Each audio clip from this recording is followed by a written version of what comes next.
आधा लेगी। तो yes, good morning all. Good morning all students, I am audible?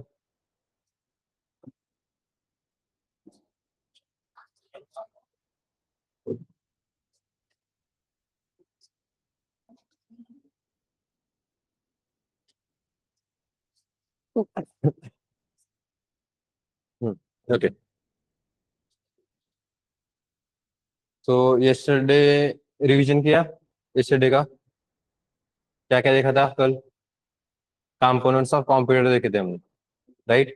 Revision करना मतलब एक बार गो थ्रू करना कि वो डायग्राम क्या थी, तो हमने क्या क्या पॉइंट्स लिए थे। तो उसमें इनपुट, फिर processing, then there will be output.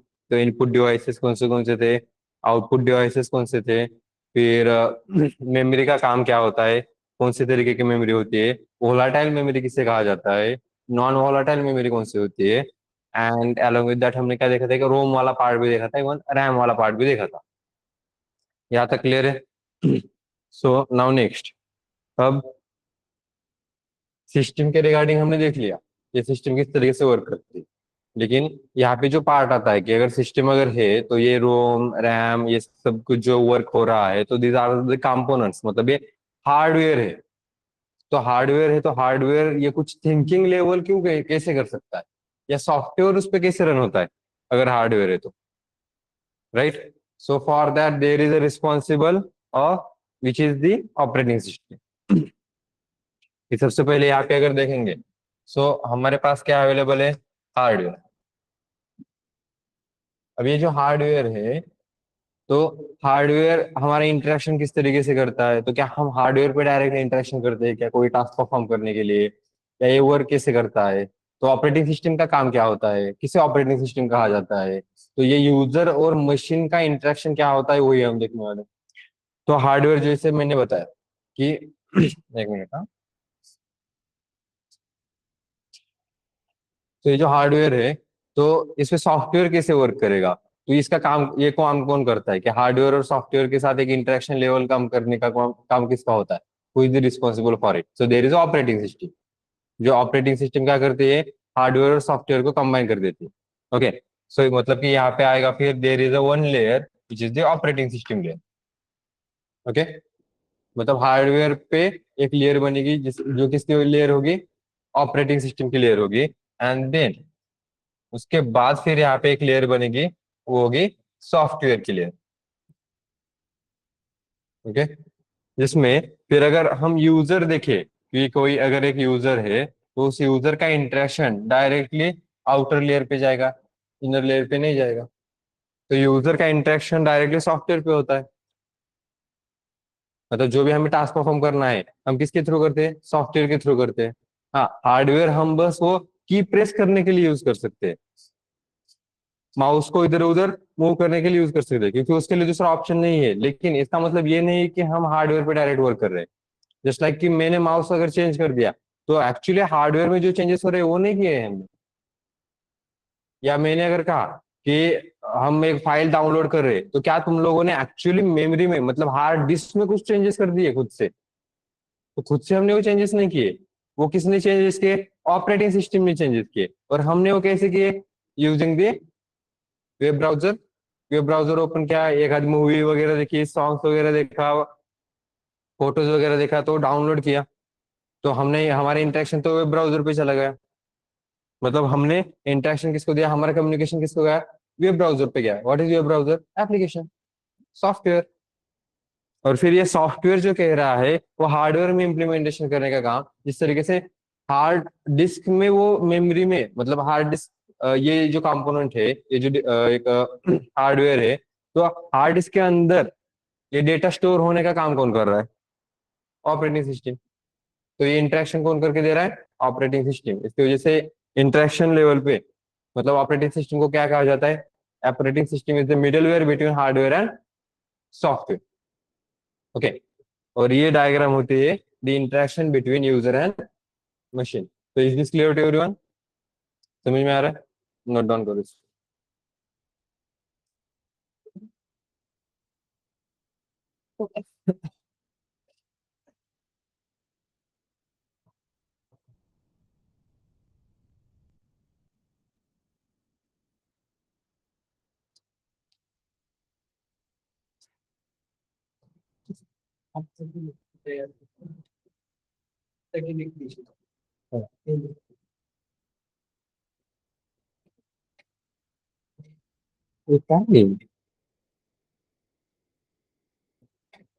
तुम्ही चेंज केलं.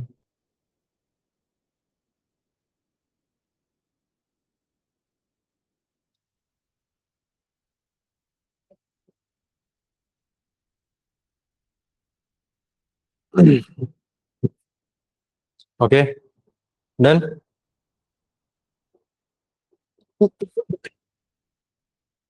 Everyone, is this clear?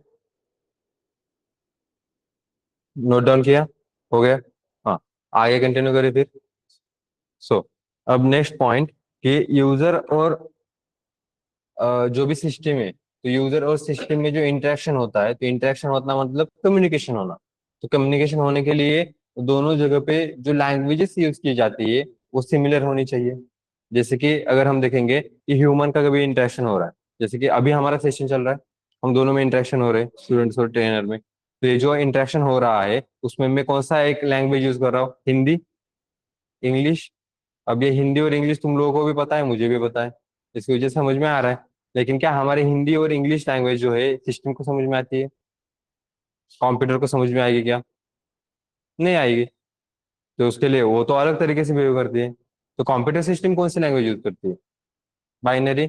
Binary language मतलब 0 1. ओके. तो वन क्वेश्चन फॉर यू कि अगर ये बाइनरी लैंग्वेज मतलब तुम लोग 0 और 1 कह रहे हो, तो अगर सिस्टम को 0 और 1 समझ में आ रहा है, बेसिकली सिस्टम हमसे फास्ट काम करके देती है, राइट? तो थोड़ा सा हम कह सकते हैं कि उसके पास एक्यूरेसी है. ओके. एंड साथ ही साथ स्पीड भी है. तो जिस सिस्टम को 0 और 1 समझ में आता है उसको 2 क्यों नहीं समझ में आता है? उसको 3 क्यों नहीं समझ में आता है? 4 5 6 7 8 9 10 ये जो हम कह रहे हैं वो क्यों नहीं समझ में आता है? और वो समझ में आ रहा होगा तो फिर ABCD या जो भी मैं वर्ड कह रहा हूँ वो क्यों समझ में नहीं आएगा?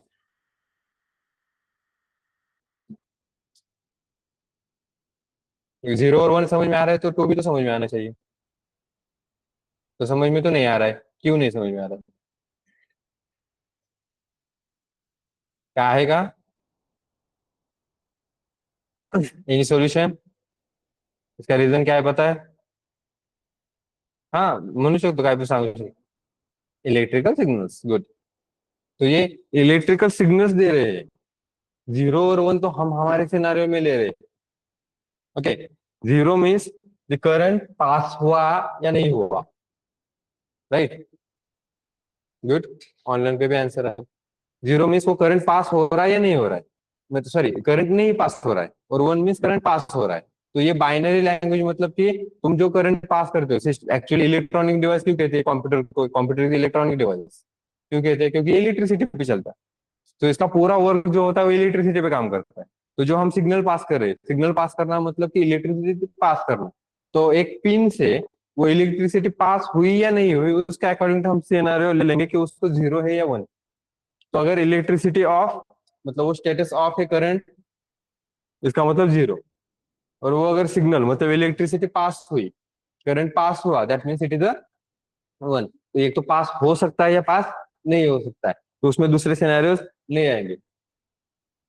लेकिन अब सिनारियो ये आता है कि अगर मैं इम्प्लीमेंटेशन कर रहा हूँ और उस इम्प्लीमेंटेशन में मुझे कुछ तो भी नोट डाउन करके सिग्नल्स पास करने हैं, तो मैं खुद को समझाने के लिए अगर ऐसे लिखूंगा, current pass current not pass, current pass current not pass, current pass current not pass, लेंदे जा रहा है ना.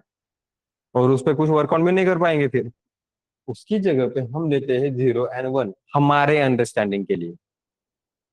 आया समझ में? तो फिर ये हमारे अंडरस्टैंडिंग के लिए जो 0 और 1 ले रहे हैं, तो इसका मतलब क्या होता है? करंट पास और current not pass. Okay. Getting? ये क्लियर है? तो बाइनरी लैंग्वेज मतलब समझ में आया. एक्चुअली कह रहे हैं बाइनरी लैंग्वेज क्योंकि उसमें दो ही मोड होते हैं, 0 और 1. गेटिंग? इसकी वजह से उसको बाइनरी लैंग्वेज कहा जाता है, क्योंकि बाद में हम बाइनरी वगैरह पे देख रहे हैं. हाँ. नाउ नेक्स्ट थिंग कि अगर मैं यहाँ पे अपना एक कोई भी इंस्ट्रक्शन सेट ले लेता हूँ, ठीक है. इंस्ट्रक्शन सेट्स को मैं कहता हूँ कि मैंने मेरी लैंग्वेज में लिया है, दैट मीन्स दी सोर्स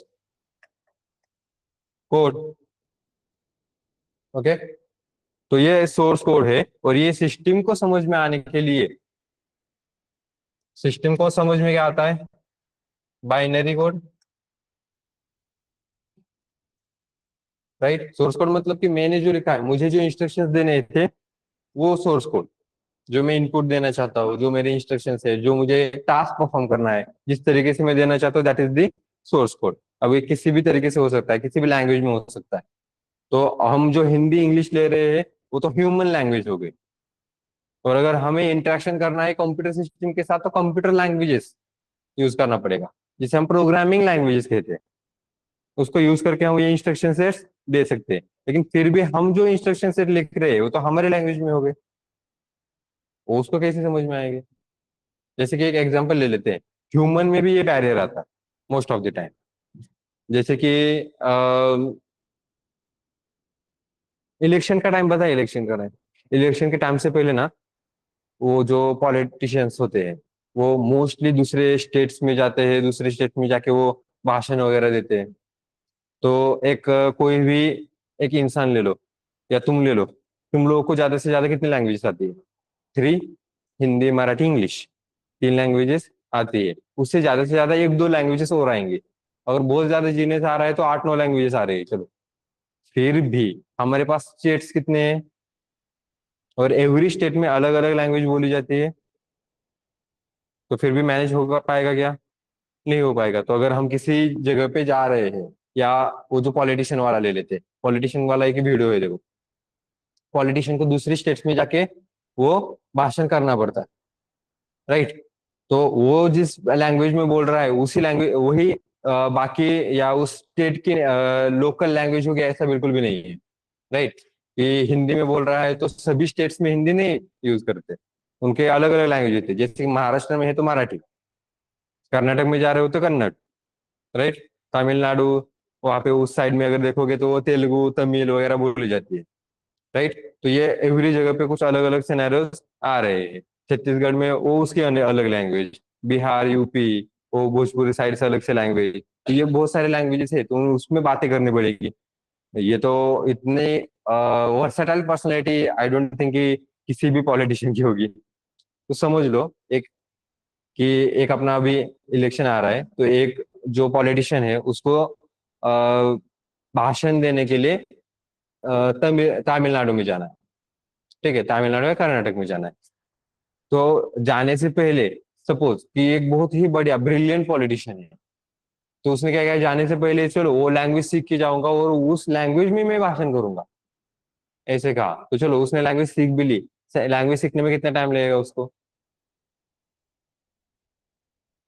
1-2 महीना। एटलीस्ट जितना भाषण दिया है उतना तो बोलने में 1-2 महीना तो लगेगा ना, उतना समझ में आने के लिए।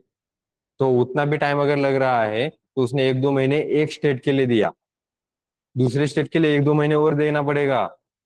तो वो मैनेज हो पाएगा कि एवरी स्टेट्स में जाकर उतना करने के लिए? तो पॉलिटिशियन से मैनेज नहीं हो पाएगा।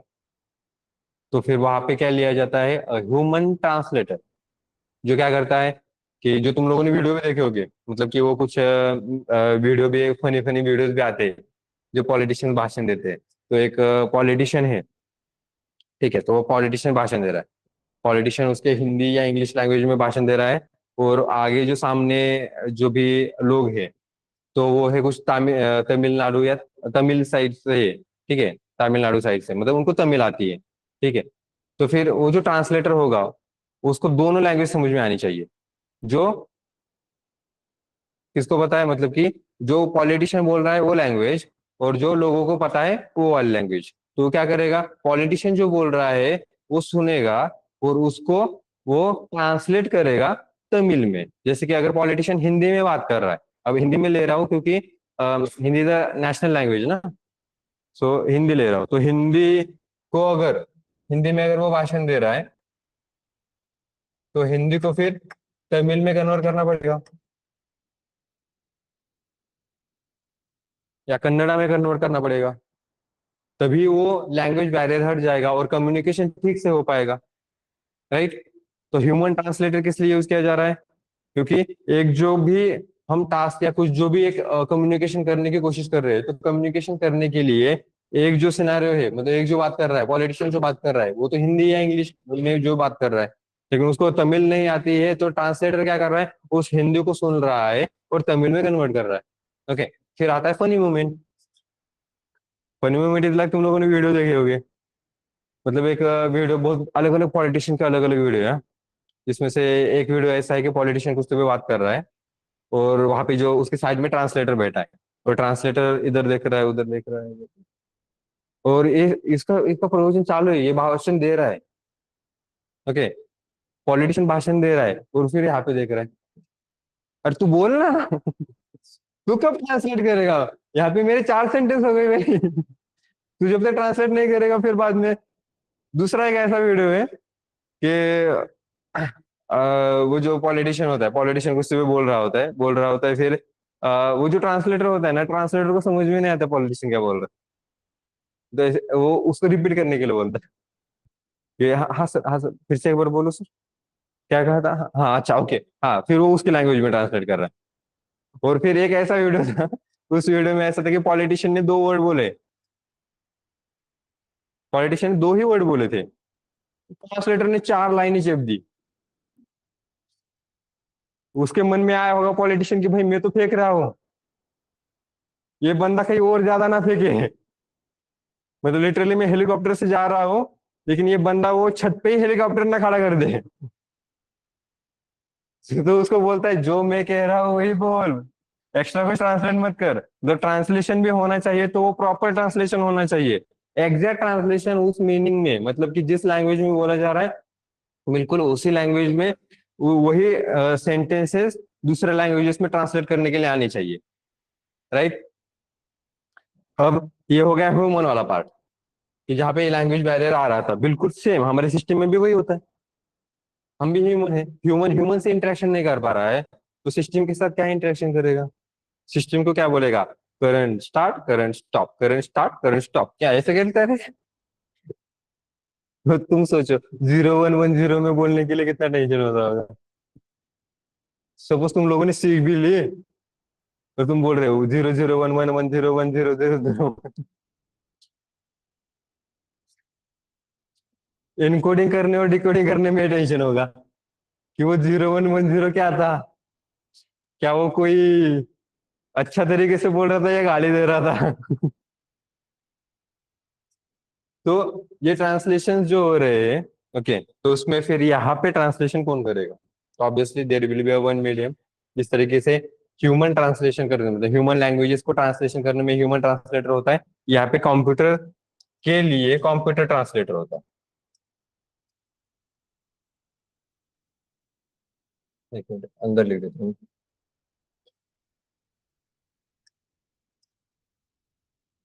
कंप्यूटर ट्रांसलेटर जो क्या करता है, सोर्स कोड को एक्सेप्ट करता है और उस सोर्स कोड को बाइनरी में कन्वर्ट करके देता है।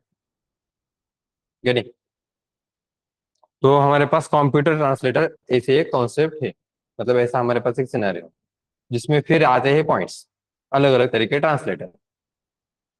तो बताओ फिर सिस्टम में कौन से, मतलब ये कंप्यूटर ट्रांसलेटर कौन से होते हैं? Compiler, okay good, and interpreter, okay good one. तो फर्स्ट वन, कंपाइलर, तो ऑब्वियसली कुछ तो भी डिफरेंस होगा, ट्रांसलेट तो कर रहा है, तो क्या डिफरेंस है फिर? ये कंपाइलर किस तरीके से ट्रांसलेट करता है डेटा?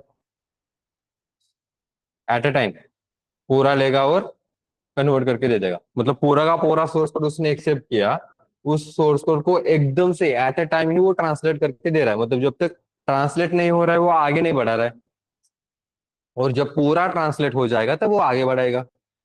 ओके, दैट मीन्स के compiler will translate the source code to binary at a time. Okay, the whole code will be translated to binary at a time. यहाँ तक क्लियर है? ऑनलाइन पे समझ में आ रहा है? तुम लोगों को समझ में आ रहा है? कुछ डाउट है यहाँ पे? Any doubt? नो? पक्का कंटिन्यू करें फिर आगे? देन हाँ बाद में दूंगा मैं करने के लिए, ये इसे रखूंगा मैं, लिखने के लिए टाइम दूंगा। सो हाँ बीच बीच में एक आध लाइन अगर मेंशन करने तो करो, पूरा का पूरा मत लिखो, ठीक है। कुछ बेसिक बेसिक वन या two words, one two three words का जो भी नोट्स होता है ना वो करो, ठीक है। लेकिन ये ऐसा जितना भी बड़ा है ना ये सब कुछ मैं बाद में नोट डाउन करने के लिए टाइम दूंगा। हाँ अब सेकंड ट्रांसलेटर कौन सा होता है? इंटरप्रेटर।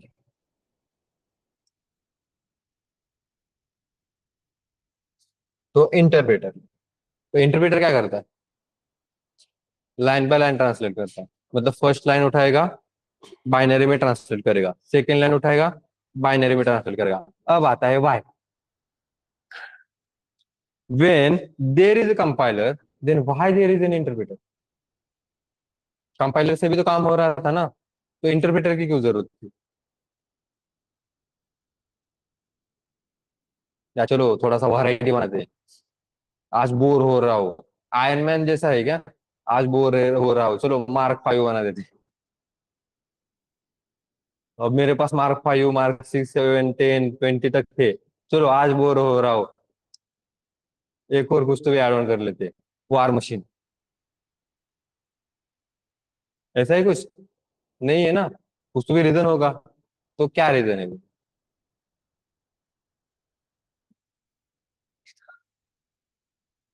कंपाइलर में एरर आता है तो?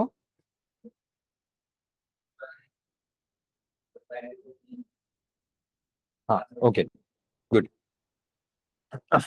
हाँ ये लाइन बाय लाइन ट्रांसलेट करता है, नोट डाउन कर देता हूँ मैं। ये लाइन बाय लाइन ट्रांसलेट करता है। अब यहाँ पर देखते हैं कि suppose this is my lines of codes. मतलब मैंने कुछ तो भी इंस्ट्रक्शंस लिखे हैं, जिसमें से first instruction, second, third, fourth, fifth, six, ऐसे इंस्ट्रक्शन सेट से। अब आते हैं कंपाइलर। कंपाइलर क्या करेगा? पूरा का पूरा कोड उठाया और उसने बाइनरी में कन्वर्ट कर दिया, और जब ये बाइनरी में कन्वर्ट होगा तब एग्जीक्यूट होगा, राइट? बाइनरी में पूरा कन्वर्ट होने के बाद एग्जीक्यूट हो रहा है। सोचो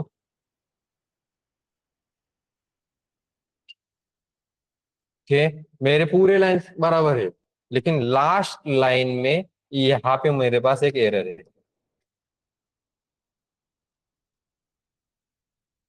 गेटिंग?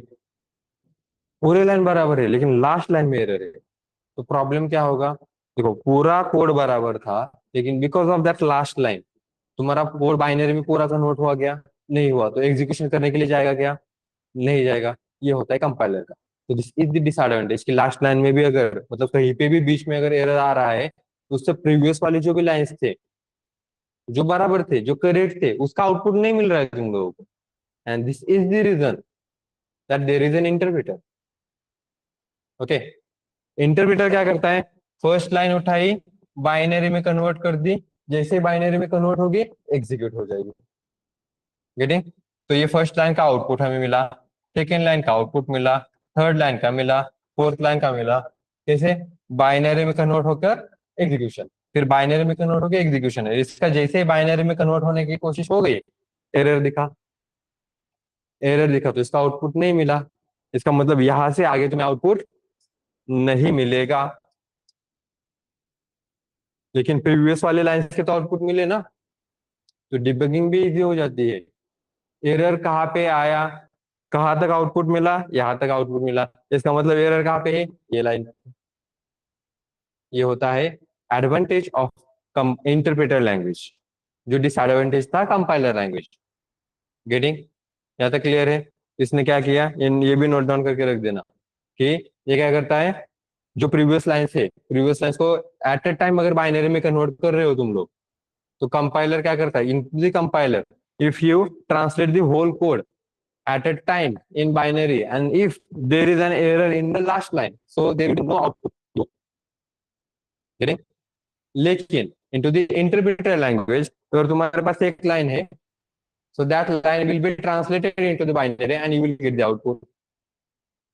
So अगर तुम लोगों का लास्ट लाइन में भी अगर एरर है, so you will get the output till second last line।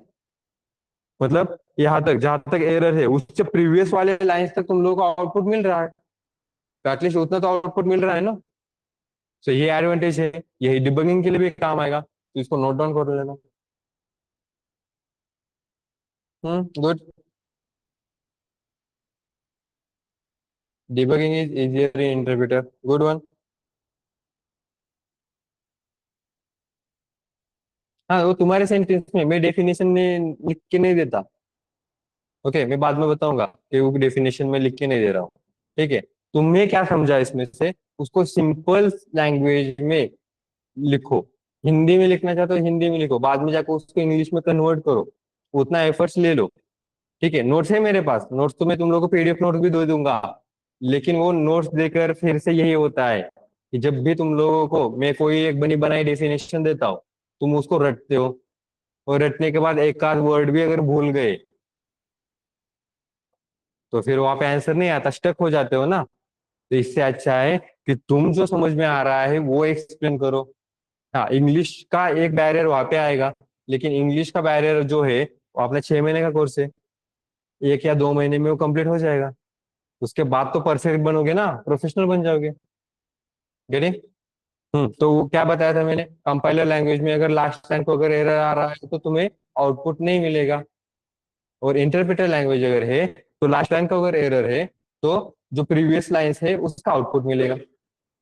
Okay.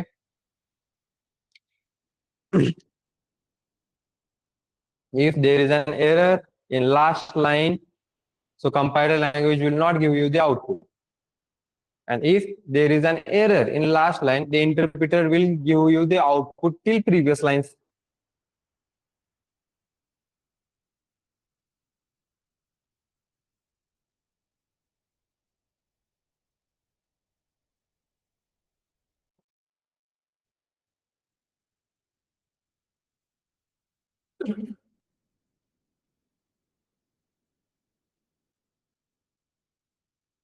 Done.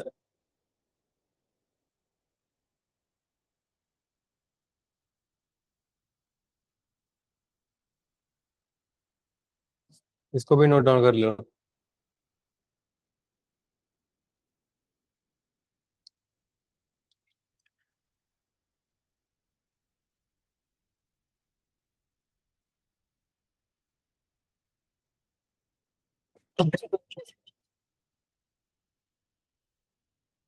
Online student जो लोग ज्वाइन हो रहे हैं, देखो 2 घंटे का सेशन है, लेकिन यही पे जो पेशेंस लेवल है तुम लोगों की यही पे चेक की जाती है। आगे जाके हमें 8 8 घंटे 9 9 घंटे तक एक जगह पे बैठकर काम करना पड़ता है, डेवलपिंग में है तो।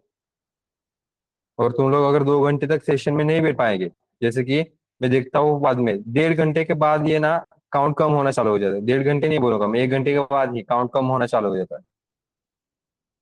तो थोड़ा सा पेशेंस लेवल मेंटेन करके रखो, हमें कोर्स पूरा कंप्लीट करना है, वो भी 6 महीने के लिए। और उतना भी पेशेंस नहीं होगा तो जिंदगी में कभी सक्सेसफुल नहीं बनोगे। तो ये काउंट बाद में कम नहीं होना चाहिए। अभी आ रहे हो तो obviously future is there. At least demo sessions भी अटेंड कर रहे हो तो डेमो सेशंस फुल्ली अटेंड करो, ईमानदारी से अटेंड करो, अगर फ्यूचर में ग्रोथ चाहते हो तो। क्योंकि ये काउंट मुझे एवरी टाइम बाद में कम होते होते दिखता है। तो पेशेंस लेवल मेंटेन करो। देखो गया गायब।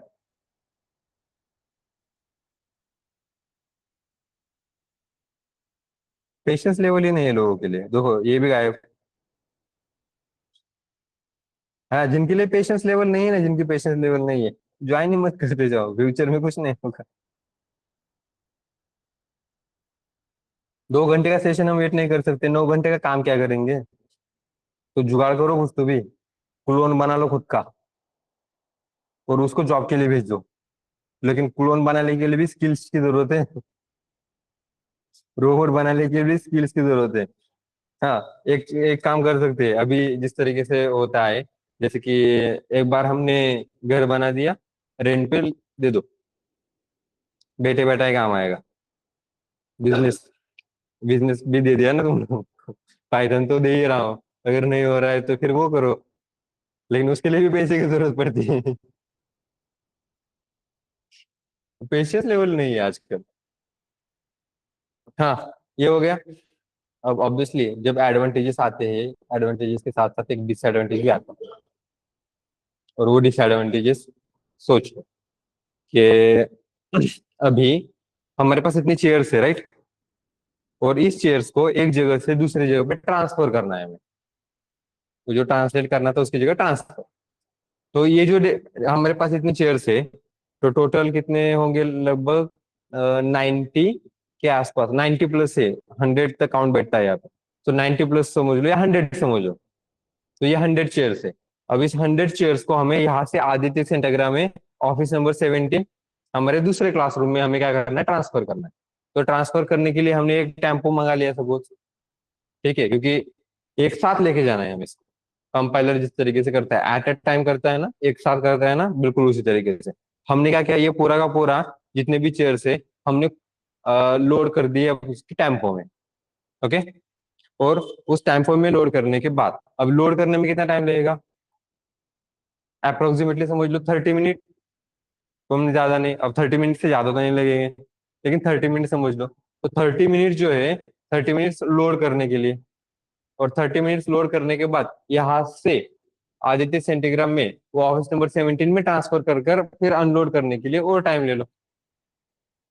तो उसके लिए ले लो और 30 मिनट्स, 1 आवर। ट्रांसफर करने के लिए 10 मिनट्स। और अब जिस तरीके से लोड करने के लिए टाइम लगता है, अनलोड करने में उतना टाइम नहीं लगता। तो टोटल मिला के 60 मिनट्स ले लेते। ठीक है, अकाउंट नंबर चेंज कर ले कि ट्रांसफर करने के लिए हमें कितना टाइम लगा?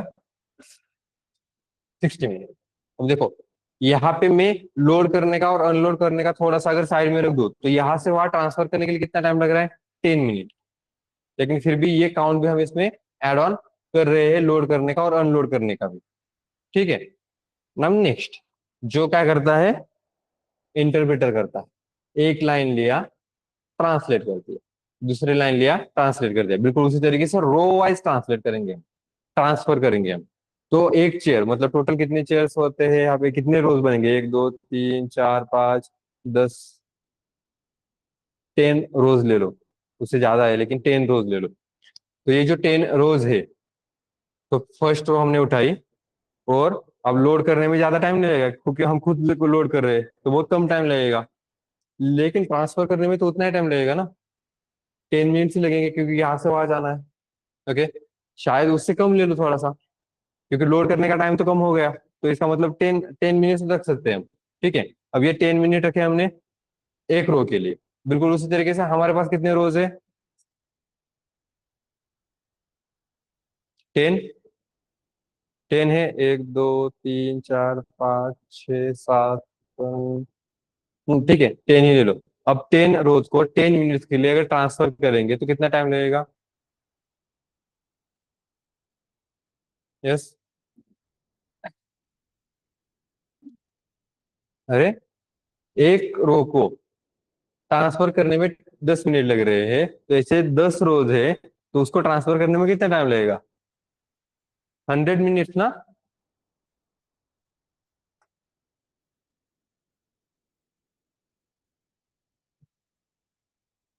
और डिफरेंस समझ में आ रहा है? ट्रांसफर करने में जितना टाइम लग रहा है वो समझ में आ रहा है? तो ये ट्रांसफर करने के लिए सबसे ज्यादा, सबसे कम टाइम किसने लिया? जब हमने ए एट ए टाइम किया था। और फिर रो वाइज किया तो ज्यादा टाइम लगा था। और यही रीजन होता है यहाँ पे कि कंपाइलर लैंग्वेज और इंटरप्रेटर लैंग्वेज में कंपाइलर जो होता है वो फास्ट होता है, और इंटरप्रेटर जो होता है वो स्लो होता है, क्योंकि वो लोड करना, फिर उसके बाद वो ट्रांसलेट करना, फिर दूसरी लाइन उठाना, फिर ट्रांसलेट करना, फिर तीसरी लाइन उठाना, फिर ट्रांसलेट करना, it will take a time. Most of the time उसमें ही जाता है। तो हमने तो यहाँ पे लोड का टाइम भी नहीं लिया था। लिया था क्या मैंने लोड का टाइम? हमने सिर्फ ट्रांसफर करने का टाइम लिया, लोड का टाइम भी नहीं लिया। तभी भी इतना लेंदी जा रहा है 60 का और 100 का। तो ये समझ में आ रहा है ये डिसएडवांटेज क्यों है? सो मेंशन करो कि when there is an advantage, मतलब कि एडवांटेज तो है लेकिन साथ ही साथ डिसएडवांटेज भी है। And disadvantage is interpreter languages are slower than compiler languages.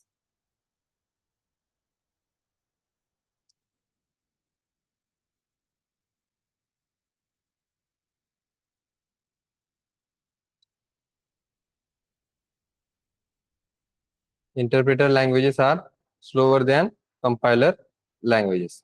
ये डिसएडवांटेजेस है, समझ में आ रहा है? इसमें किसी को कोई doubt?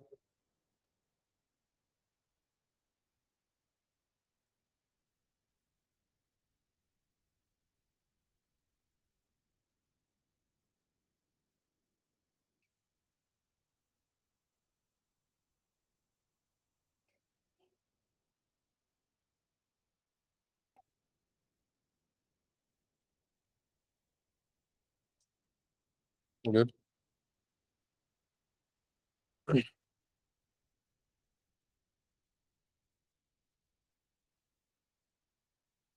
Deepa, Deepa, are you from analytics batch, right? Previous वाले सेशंस कर रहे हो क्या? कंप्लीट रिवाइज कर रहे हो क्या? जो कुछ मिस हो गए थे तुम्हारे सेशंस?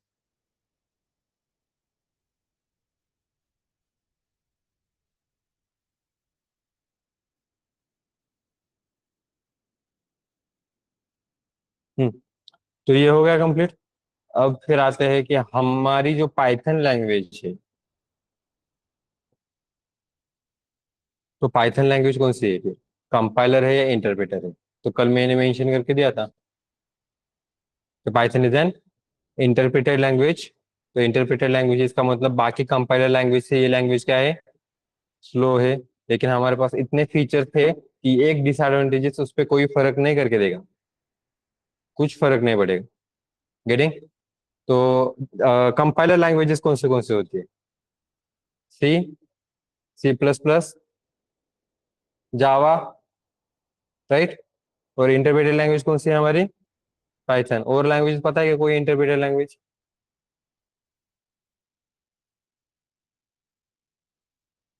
सर्च करो। अभी तो आ रहे हैं इंटरप्रेटेड लैंग्वेजेस, आर। गुड। और ठीक है, मोस्टली आर ही यूज होता है। जावास्क्रिप्ट इंटरप्रेटेड लैंग्वेज है? नहीं तो। हाँ क्या Pradeep sir, JavaScript interpreted language है? ओके, चलो ये तो नहीं पता था। पीएचपी क्या है फिर, इंटरप्रेटेड है या कंपाइलर है? मैं भी सर्च करके देखो, बाद में कर लेना आप घर पे जाके। पीएचपी थोड़ी ना सीखने वाले हैं, लेकिन हाँ, पीएचपी पे किसी ने काम किया है क्या? आपको सिर्फ आपने ही किया था। मैं वो नहीं देखता था तो। Ruby, okay. JavaScript and Ruby also, okay good. ठीक है। अब पाइथन के फीचर्स तुम लोगों ने रिसर्च किया उस पे? रिसर्च किया मतलब कि वो एक्चुअली फीचर जो कह रहे हैं उसका मीनिंग क्या है वो समझ में आ रहा है? ठीक है। कौन से फीचर देखे हमने? सबसे स्टार्टिंग वाला कौन सा बताया? इंटरप्रेटेड। इंटरप्रेटेड वाला पहले आ गया। अब हाई लेवल प्रोग्रामिंग लैंग्वेज कह रहे थे हम। What is mean by high level?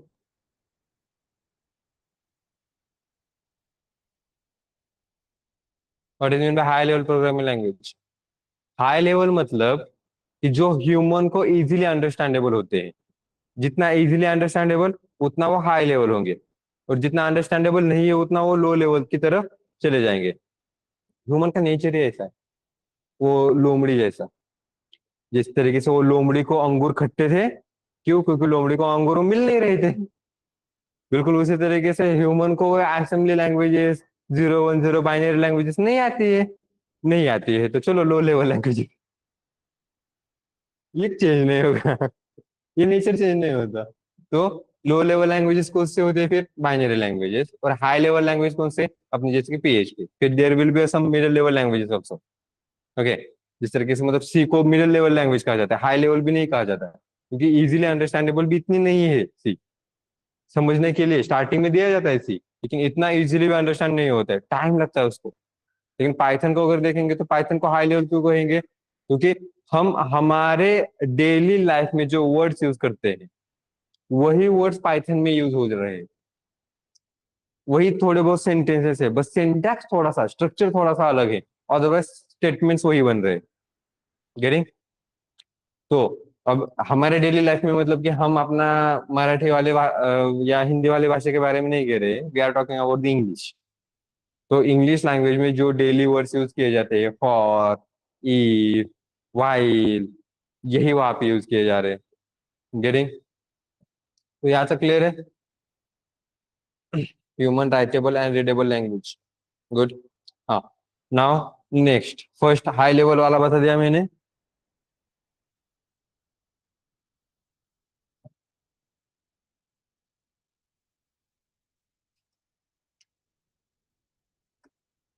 Next one और क्या था? इंटरप्रेटेड, वो तो अभी देखा हमने, what is mean by interpreted language. तो इंटरप्रेटेड लैंग्वेज भी हो गया। इंटरप्रेटेड के बाद और क्या चला है? और कौन सा था फीचर? Platform independent. गुड। तो प्लेटफॉर्म इंडिपेंडेंट क्या होता है वो बता देते हैं।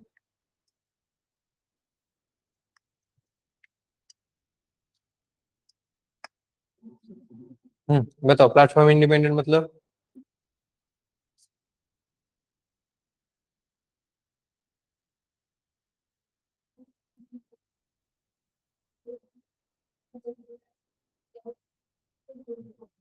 Without changing the code we can run the source code on any machine, right?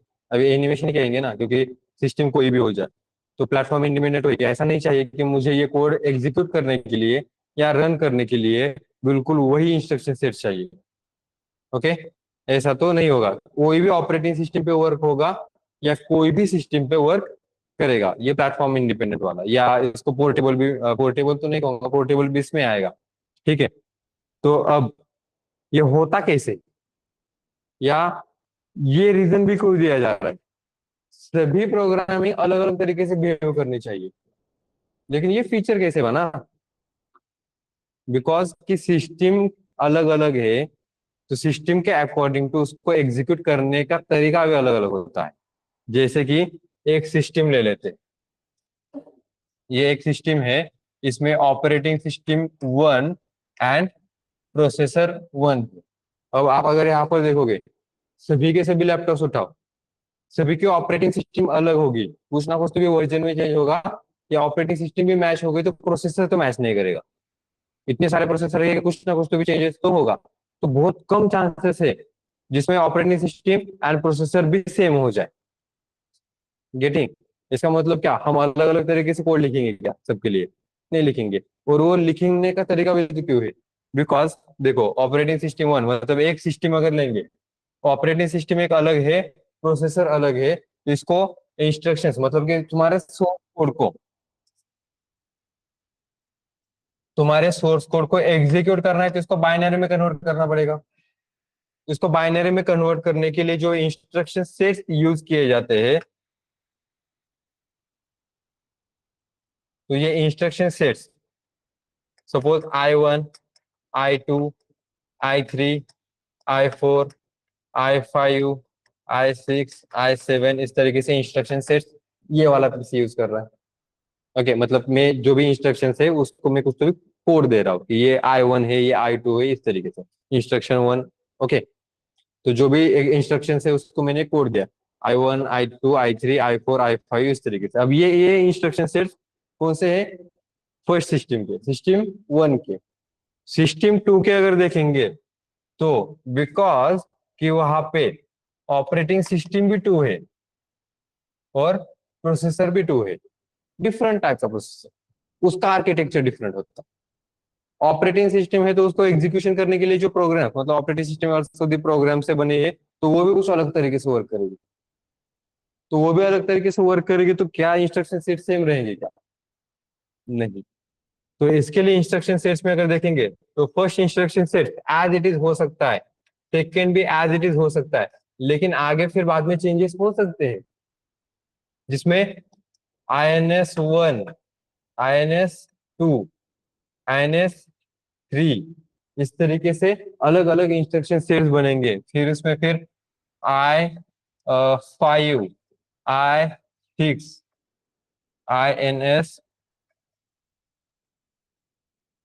4, ये डिफरेंट डिफरेंट इंस्ट्रक्शन सेट्स बन रहे हैं। तो ऑब्वियसली अगर सोर्स कोड है, इसको कन्वर्ट करने के लिए, मतलब इसको अगर हमने कन्वर्ट कर दिया तो बाइनरी में अलग तरीके से फाइल बनेगी। और ये वाली फाइल मैं उठाऊंगा अगर बाइनरी कोड की, और वो मैं दूसरे इंस्ट्रक्शन मतलब दूसरे सिस्टम पे अगर रन करने की कोशिश करूंगा तो रन होगे क्या? नहीं, क्यों? क्योंकि इंस्ट्रक्शन सेट्स अलग अलग यूज किए जा रहे हैं। बाइनरी में कन्वर्ट करने का तरीका और एग्जीक्यूट करने का तरीका अलग अलग है, because instruction sets are different. क्योंकि सिस्टम में ऑपरेटिंग सिस्टम अलग है, माइक्रो प्रोसेसर अलग है। यहाँ पे ऑपरेटिंग सिस्टम अलग है, माइक्रो प्रोसेसर अलग है। हाँ, अ, अगर तुम लोगों को कुछ भी डाउट होगा तो चैट बॉक्स में मेंशन कर देना। हाँ, यहाँ तक क्लियर है। तो ये भी अगर बाइनरी में कन्वर्ट करके देगा,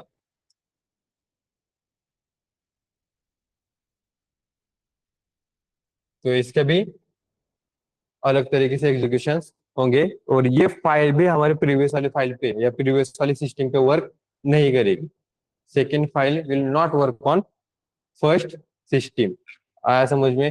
this is the reason binary language will not be a platform independent. Getting? Platform independent languages नहीं होती है बाइनरी लैंग्वेज, या बाइनरी कोड भी अगर देखोगे। आया समझ में? हाँ। तो फिर अपना सोर्स कोड वर्क कैसे कर रहा है? Getting? Obviously there is a doubt कि मैं अगर लिख रहा हूँ ये अलग इंस्ट्रक्शन सेट्स है, तो ये वर्क कैसे कर रहा है? क्योंकि अलग अलग इंस्ट्रक्शन सेट्स के अकॉर्डिंग तो मुझे प्रोग्राम भी अलग अलग लिखना पड़ेगा। तो for there is responsible is interpreter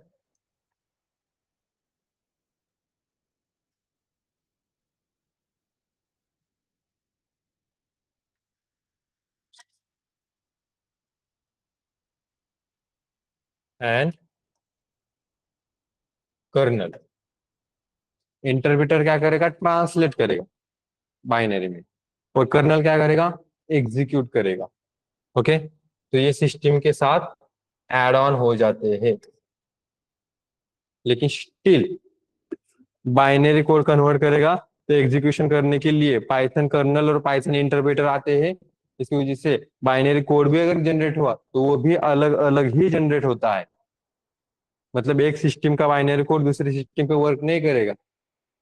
responsibility Python colonel और इंटरप्रेटर की भी क्यों ना हो, क्योंकि ये मर्ज कर ये काम कम्युनिकेशन का करने का काम किसका है? इंस्ट्रक्शन सेट के साथ मिलके क्या कर रहा है, ये वर्क कैसे कर रहा है, तो ये कौन करता है? इंटरप्रेटर एंड कर्नल करता है।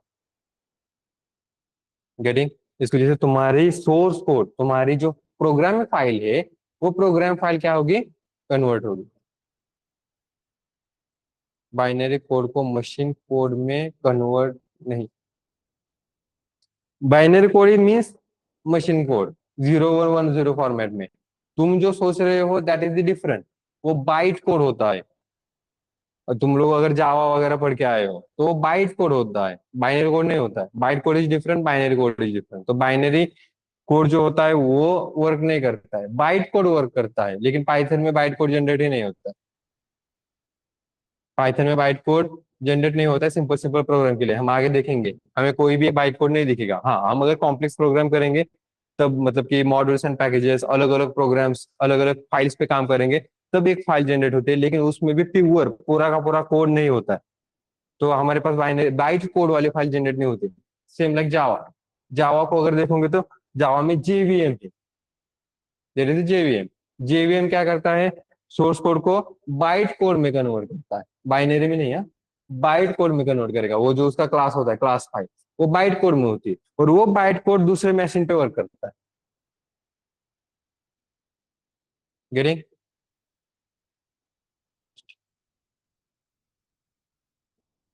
यहाँ पे क्लियर है सबको? समझ में आ रहा है? ये डायग्राम निकाल।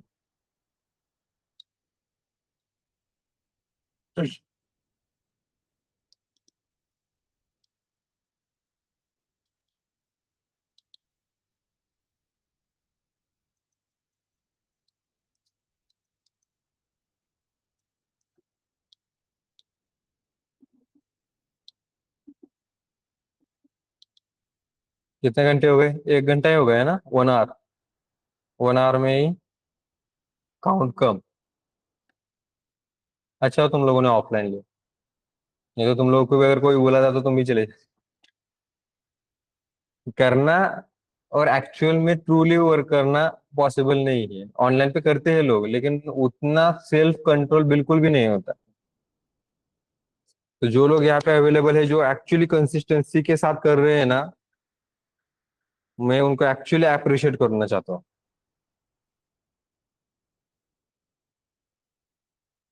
उतना अप्रिशिएशन तो बनता है तुम लोगों का, जो खुद पे कंट्रोल कर रहे हो। जो लोग चले गए वो अपने फ्यूचर के लिए कोई सीरियस नहीं है। तो फिर पाइथन में कैसे हुआ?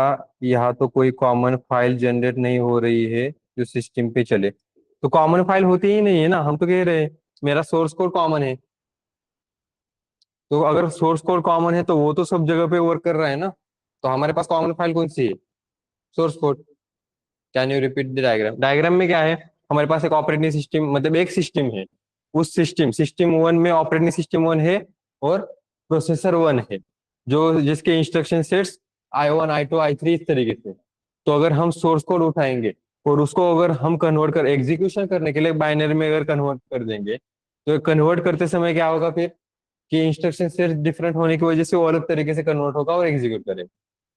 यानी वहां पर भी सेम है। मतलब कि वहां पर ऑपरेटिंग सिस्टम सिस्टम टू लेंगे तो वहां पे ऑपरेटिंग सिस्टम टू और प्रोसेसर टू है, जो क्या करता है उसके अलग इंस्ट्रक्शन सेट्स होने की वजह से उसकी जो फाइल है वो अलग तरीके से एग्जीक्यूट होती है। ओके। अब ये इंस्ट्रक्शन सेट्स में अगर देखेंगे तो अलग इंस्ट्रक्शन सेट्स के साथ ये बाइनरी में कन्वर्ट हुआ है, तो तुम्हारी बाइनरी फाइल कभी भी दूसरे सिस्टम पे वर्क नहीं करती है। This is the reason binary language will be platform dependent languages. Binary language is platform dependent language, not independent language. Different different system के लिए अलग अलग से बाइनरी वर्क करता है। तो हम कह रहे हैं कि हमारा सोर्स कोड को फिर बाइनरी में, मतलब हमारा सोर्स कोड अलग अलग जगह पे कैसे चलेगा? क्योंकि एग्जीक्यूशन के इंस्ट्रक्शन सेट्स में उसके बीच में एक पर्सन जो है वो कमांड लाइन, वो कमांड्स यूज किया जाता है, वो होता है पाइथन इंटरप्रेटर कर्नल। इंटरप्रेटर क्या करता है? ट्रांसलेट करने में काम करता है। Because interpreter is translator. Execution करने का काम नहीं होता इंटरप्रेटर का, ये याद है। किसी ने बगैर इंटरप्रेटर कहा व्हाट इज इंटरप्रेटर, तो फिर क्या होगा? एग्जीक्यूशन करने का तरीका नहीं देगा। तो फिर इन एग्जीक्यूशन कौन करेगा? कर्नल करेगा। तो जो भी तुम्हारा सोर्स कोड है, सोर्स कोड तो सेम है और पाइथन का ही सोर्स कोड है, उसकी वजह से पाइथन इंटरप्रेटर और कर्नल भी उसमें काम करते हैं इस इंस्ट्रक्शन सेट्स के साथ मिलके। लेकिन मच ऑफ दी ये इंस्ट्रक्शन सेट्स यूज नहीं किए जाते। इसकी जगह यूज किया जाता है पाइथन का इंटरप्रेटर कर्नल। ये इंस्ट्रक्शन सेट्स यूज नहीं किए जाते अगर सोर्स कोड हमारा पाइथन वाला है तो वो पाइथन वाला सोर्स कोड है जहाँ पे कॉमन इंटरप्रेटर कर्नल है, तो वो तो यूज करके दे देंगे। लेकिन फिर भी उसमें जो बाइनरी फाइल जनरेट होगी उसमें एंडिंग में कन्वर्जन करने का काम किसका होगा? इसी इंस्ट्रक्शन सेट का होगा। तभी तो ये इंस्ट्रक्शन सेट्स है। तो फाइनली जब बाइनरी कोड जनरेट होगा तभी भी वो बाइनरी कोड और पाइथन में होता ही नहीं है। लेकिन जो भी छोटा मोटा कोड जनरेट होता है वो भी तुम लोगों का प्लेटफॉर्म इंडिपेंडेंट ही होता, सॉरी प्लेटफॉर्म डिपेंडेंट ही होता है, प्लेटफॉर्म इंडिपेंडेंट नहीं होता। हाँ। ये क्या था? सर आपके तरह हर एक चीज को याद कैसे रखे, वो भी पूरा कॉन्फिडेंस के साथ? बताऊंगा मेरे तरीके से कैसे याद करना है। तो मैंने भी ऑब्वियसली कुछ तो भी टेक्निक यूज की थी, तो मैंने बताया था तुम लोगों को रिवीजन करने की टेक्निक मैं बताऊंगा। फॉलो करो। फॉलो करोगे तो आगे जाके देखो हम क्या दे रहे हैं, प्लेटफॉर्म प्लेसमेंट की एश्योरेंस दे रहे हैं, हम गारंटी नहीं दे रहे। हाँ, लेकिन अगर मेरी ट्रिक अगर यूज कर रहे हो तो बाद में मैं ऑन रिकॉर्ड कह सकता हूँ, ऑन रिकॉर्ड में किसी की भी प्लेसमेंट की गारंटी दे सकता हूँ। लेकिन अगर करोगे तो, और वो प्लेसमेंट की गारंटी चाहिए तो मेरी ट्रिक यूज करो। जो मैं कह रहा हूँ वो फॉलो करो। जो भी मैं यहाँ पे कुछ बता रहा हूँ उसे फॉलो करना, हो जाएगा। ट्रिक में बाद में बताऊंगा, ठीक है? यहाँ तक क्लियर है? ये हो गया सबका? हाँ, तो इसको प्लेटफॉर्म हम क्या कह रहे हैं? इंडिपेंडेंट। हाँ। नेक्स्ट और क्या है?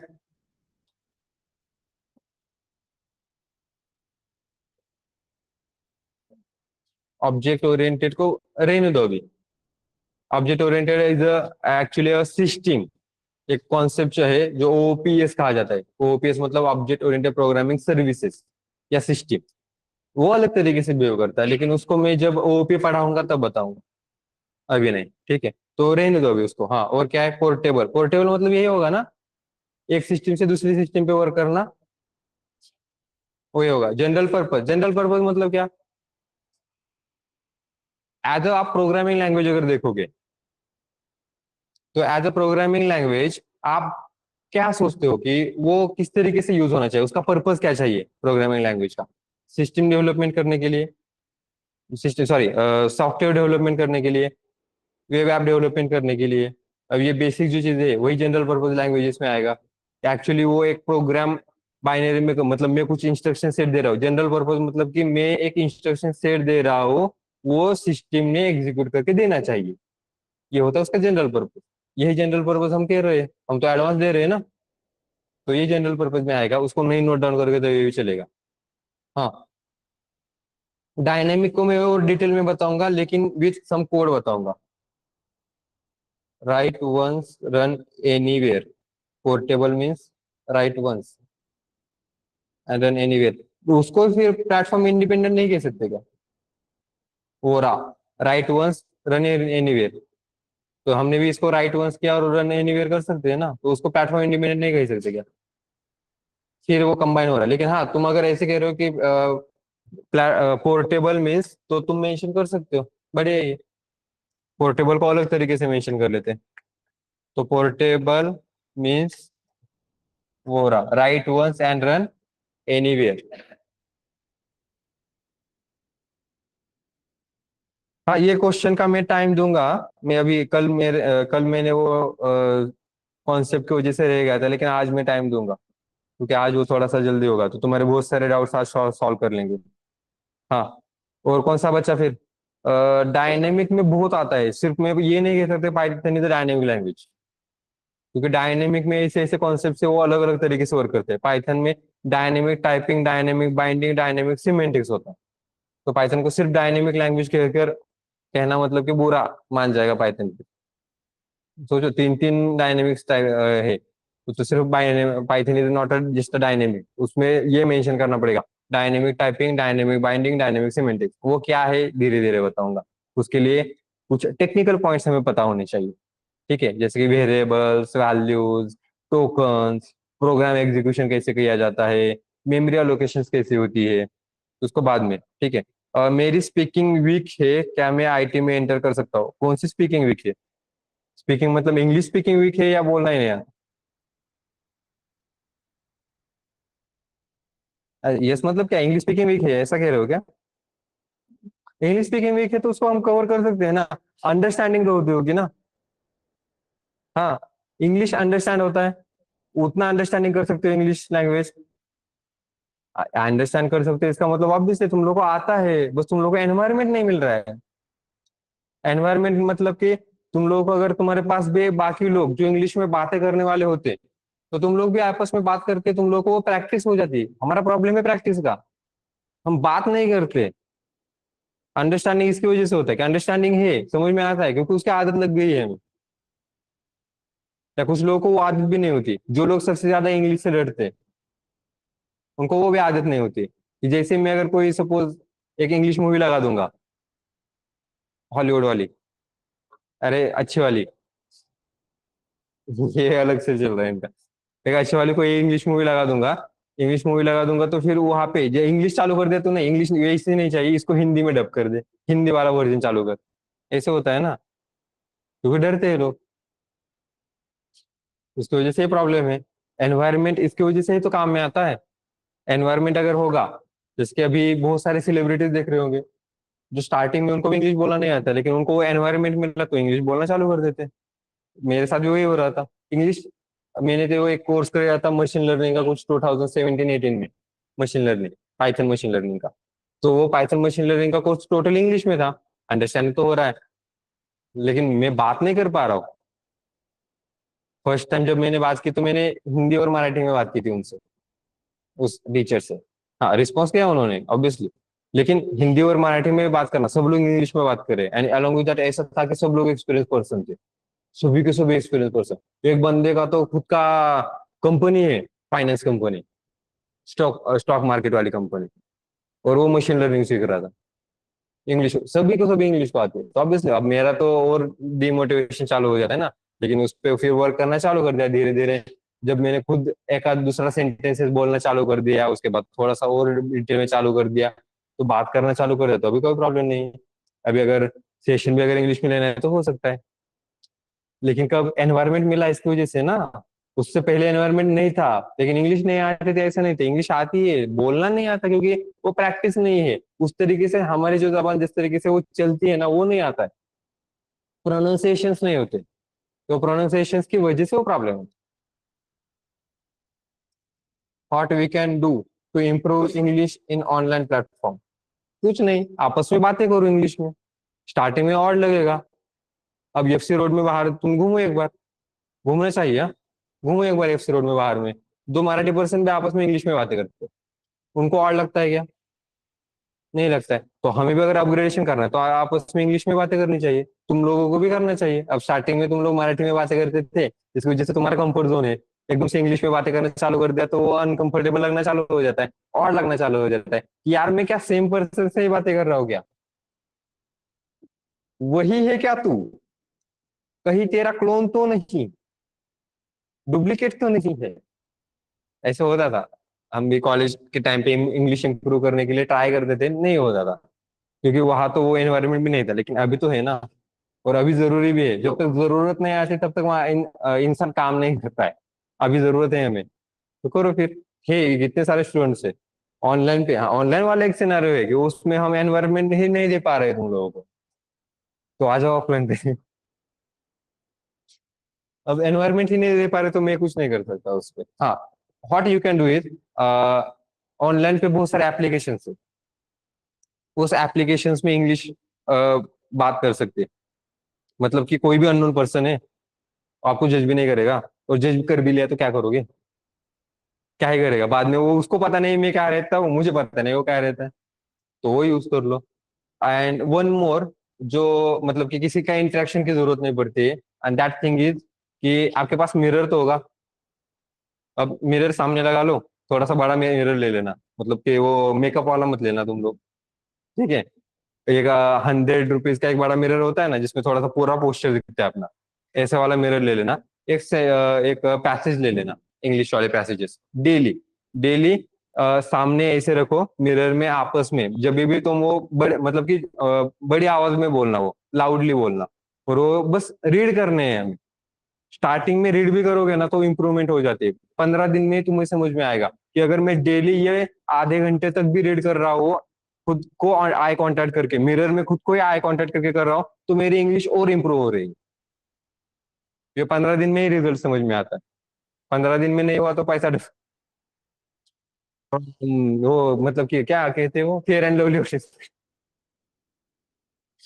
होता है।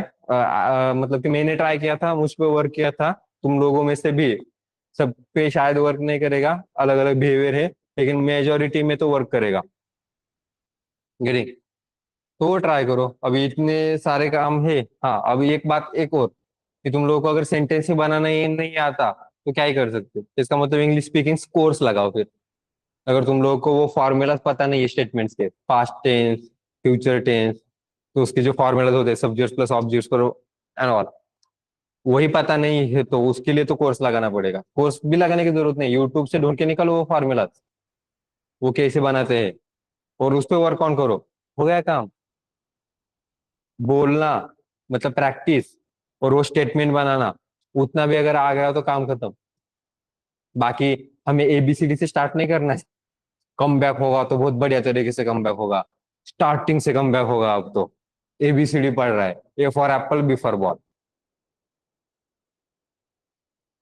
सेम, मेरा भी इंटरव्यूअर के सामने कॉन्फिडेंस नहीं होता, कैमरे के सामने कॉन्फिडेंस है। अच्छा, कैमरे के सामने कॉन्फिडेंस है। आप ट्रेंडिंग आप है, ओके। चलो, चलो बढ़िया है फिर। हम्म हम तो एक एक्टिविटी भी ले लेते हैं, तो लोग को एक्सप्लेनेशन का पार्ट भी देता है कि सबको एक चांस मिलेगा एक्सप्लेनेशन करने का। कोई भी कंसेप्ट दूंगा, मैं नहीं पढ़ाऊंगा, लेकिन वो पहले एक कॉन्सेप्ट मैंने बताई होगी, उस पर एक एग्जाम्पल दूंगा, वो एग्जाम्पल आपको आके एक्सप्लेन करना है। तो इंग्लिश में करोगे तो बढ़िया ही रहेगा, इंग्लिश भी इम्प्रूव हो जाएगी, और टाइम भी मिलेगा। हाँ, इंग्लिश में बात करना मतलब रटना मत। I tried the same thing, मुझे पता है वो कितना गंदा जाता है। कि मुझे याद है, मुझे एक ना वोट ऑफ थैंक्स देना था लास्ट टाइम, बहुत सारे लोगों के सामने वोट ऑफ थैंक्स देना था। तो ऑब्वियसली नर्वस और इंग्लिश में करना था, इसकी वजह से मैंने क्या सोचा, ऐसे करता हूँ, कि कहीं से चार जीपीटी वगैरह था, तो चार जीपीटी से वो वोट ऑफ थैंक्स उठाता हो, पूरा रटता हो और सामने बोलूंगा। लेकिन जब मैं वहां पे सामने गया तो याद नहीं आते वो सेंटेंस, भूल जाते, अटक जाते। तो कभी ऐसी वाली ट्रिक मत यूज करना। रटना मत, कभी भी रटना मत। हाँ, क्या बोलना है वो सोच लो और ऑन द स्पॉट वो कन्वर्ट करो। ओके, वो काम आएगा।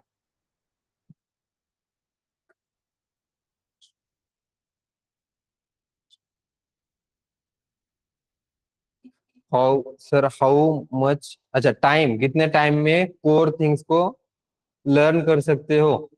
लेकिन कोर थिंग्स को लर्न करके क्या फायदा, एडवांस लेवल पे जाना पड़ेगा, अभी कंपटीशन बहुत ज्यादा है। राइट, तो एडवांस लेवल पे तो चाहिए। हाँ, अब बात करते हैं टेक्निकल पे और सॉफ्ट स्किल पे। तो सॉफ्ट स्किल के भी लिए भी तुम लोगों को कुछ 2 to 3 मंथ्स लगेंगे ही खुद को अपग्रेड करने में। इंग्लिश वाला पार्ट, कॉन्फिडेंस वाला पार्ट, बात करने का तरीका, खड़े रहने का तरीका, आगे आई कांटेक्ट करना also जरूरी है, कॉन्फिडेंस शो करना also जरूरी है। मतलब मैं ऐसे अगर ऐसे खड़ा रहूंगा, जिसमें इसके ये कॉन्फिडेंस नहीं है, कभी भी हाथ बांध के खड़े नहीं रहना चाहिए। हाँ, पुराने जमाने में सिखाते थे हमें टीचर्स। क्यों? क्योंकि वो चाहते थे तू दबा ही रहे, तू मुझसे आर्ग्यूमेंट नहीं करने का। तो मतलब कि जोक्स पार्ट, लेकिन ऐसे कहा जाता था। लेकिन ये ऐसे लगता है तो फिर ऐसे होता है कि अरे यार इसकी कॉन्फिडेंस नहीं है, तो फिर हाथ ऐसे नीचे, सिंपल वे से। तो ये भी पोस्चर हम सॉफ्ट स्किल में सिखाएंगे। मैं सॉफ्ट स्किल ट्रेनर नहीं हूँ, वो डिटेल में बताएंगे। और तुम लोग को बताया था ना शायद, क्या क्या पार्ट बताए थे। अभी उस सॉफ्ट स्किल तुम लोग का कंप्लीट नहीं है, हाँ? वो तो अभी हमने बस स्टार्टिंग करके रखा था कि एटलीस्ट तुम लोग अब जो एनवायरनमेंट में आ रहे हो तो आपस में मिक्सअप हो जाओ, बातें करो। उसके लिए वो एक्टिविटीज ली थी। क्योंकि एकदम से नया पर्सन आओगे तो एक आपस में बात भी नहीं करता। मतलब प्रीवियसली ऐसे होता था, हम सॉफ्ट स्किल स्टार्टिंग में नहीं देते थे, हम एंडिंग में देते थे। सॉफ्ट स्किल एंडिंग में या बीच में देते थे। तो 1 महीना हो गया और सेशन होने के बाद, अरे वो बंदा किधर गया, उसके तेरे साइड में बैठता है वो। तो कौन सा वाला बंदा? अरे वो तेरे साइड में बैठता है वो। अब पता नहीं सर कहाँ गया। अच्छा तू कांटेक्ट में नहीं है क्या? नहीं सर कांटेक्ट में नहीं है। उसका नाम पता है क्या? जैसे नाम भी नहीं पता। और तो 1 महीना साथ में बैठ रहे हो तुम लोग, तो तुम लोग को एक दूसरे के नाम भी नहीं पता। नंबर इंट्रोवर्ट होता है, इसकी वजह से वो सॉफ्ट स्किल स्टार्टिंग में लेते हैं। ये अभी जरूरी है, बाद में तुम लोग के सॉफ्ट स्किल सेशन भी रहेंगे, मिस मत करना। हाँ, और कुछ अब क्वेश्चंस पे ही आ रहे हैं तो और कुछ क्वेश्चंस है तुम लोगों के। हाँ, कल कुछ नेहा के क्वेश्चंस थे। Neha, could you please mention this same questions again. और वो मैंने सिलेबस की वजह से मिस कर दिए थे। तो आज है कुछ क्वेश्चंस। प्रदीप, तुम्हारा क्लियर है अभी? ये टाइम लगता है इसको, टेक्निकल वाला जो पार्ट होता है उसको कंप्लीट करने में तो कोर करके कुछ फायदा नहीं है, एडवांस लेवल पे लेके जाना पड़ेगा। बीट वाइज एक्सप्लेन करो ना। Deepa, are you serious? अभी तुम कह रहे हो बीट वाइज एक्सप्लेन करो? अरे कौन सा सेशन चल रहा है? रिवीजन सेशन चल रहा है, डिमांड नहीं कर सकते तुम रिवीजन सेशन के लिए बैठे हो ना। तो जब मैं सिखाऊंगा तब बीट वाइज ऑपरेटर। वो स्विच का था क्वेश्चन, हाँ तो बताओ मुझे, वो भूल गया मैं। उम्र हो गई मेरी। कल क्या खाया था वो याद नहीं रह रहा है, तो कल का क्वेश्चन कैसे याद रहेगा? हाँ, तो फिर से एक बार मेंशन करो। सर मेरा डाउट पढ़ो। क्या था तुम्हारा डाउट, एक बार देखने दो मेरे को। उत्कर्ष उत्कर्ष उत्कर्ष उत्कर्ष उत्कर्ष उत्कर्ष, कॉपी पेस्ट करो, शायद बहुत ऊपर चला गया है वो। कोई बात नहीं सर, आप ऐसे ही कंटिन्यू रखो। हाँ दीपा, मैं बाद में पढ़ाऊंगा टोकन्स में, तो वेट करो। ऐसे डिमांड मत करो कि अभी बिटवाइज ऑपरेटर पढ़ाओ। अभी मैं अगर बिटवाइज ऑपरेटर पढ़ाऊंगा तो इन लोगों को क्या समझ में आएगा? ये तो स्टार्टिंग में है ना, तो तुम्हें वेट करना जरूरी है। कल मिसल पाव खाए। I am currently in Tech Mahindra, so now if I want to switch in another company what I can do. Interview दो दूसरी कंपनी का। लेकिन टेक महिंद्रा में कौन से रोल पे काम कर रहे थे? यस नेहा। उत्कर्ष, तुम्हारा भी डाउट मेंशन करो फिर से, शायद बहुत ऊपर चला गया, वो दिख नहीं रहा है मेरे को।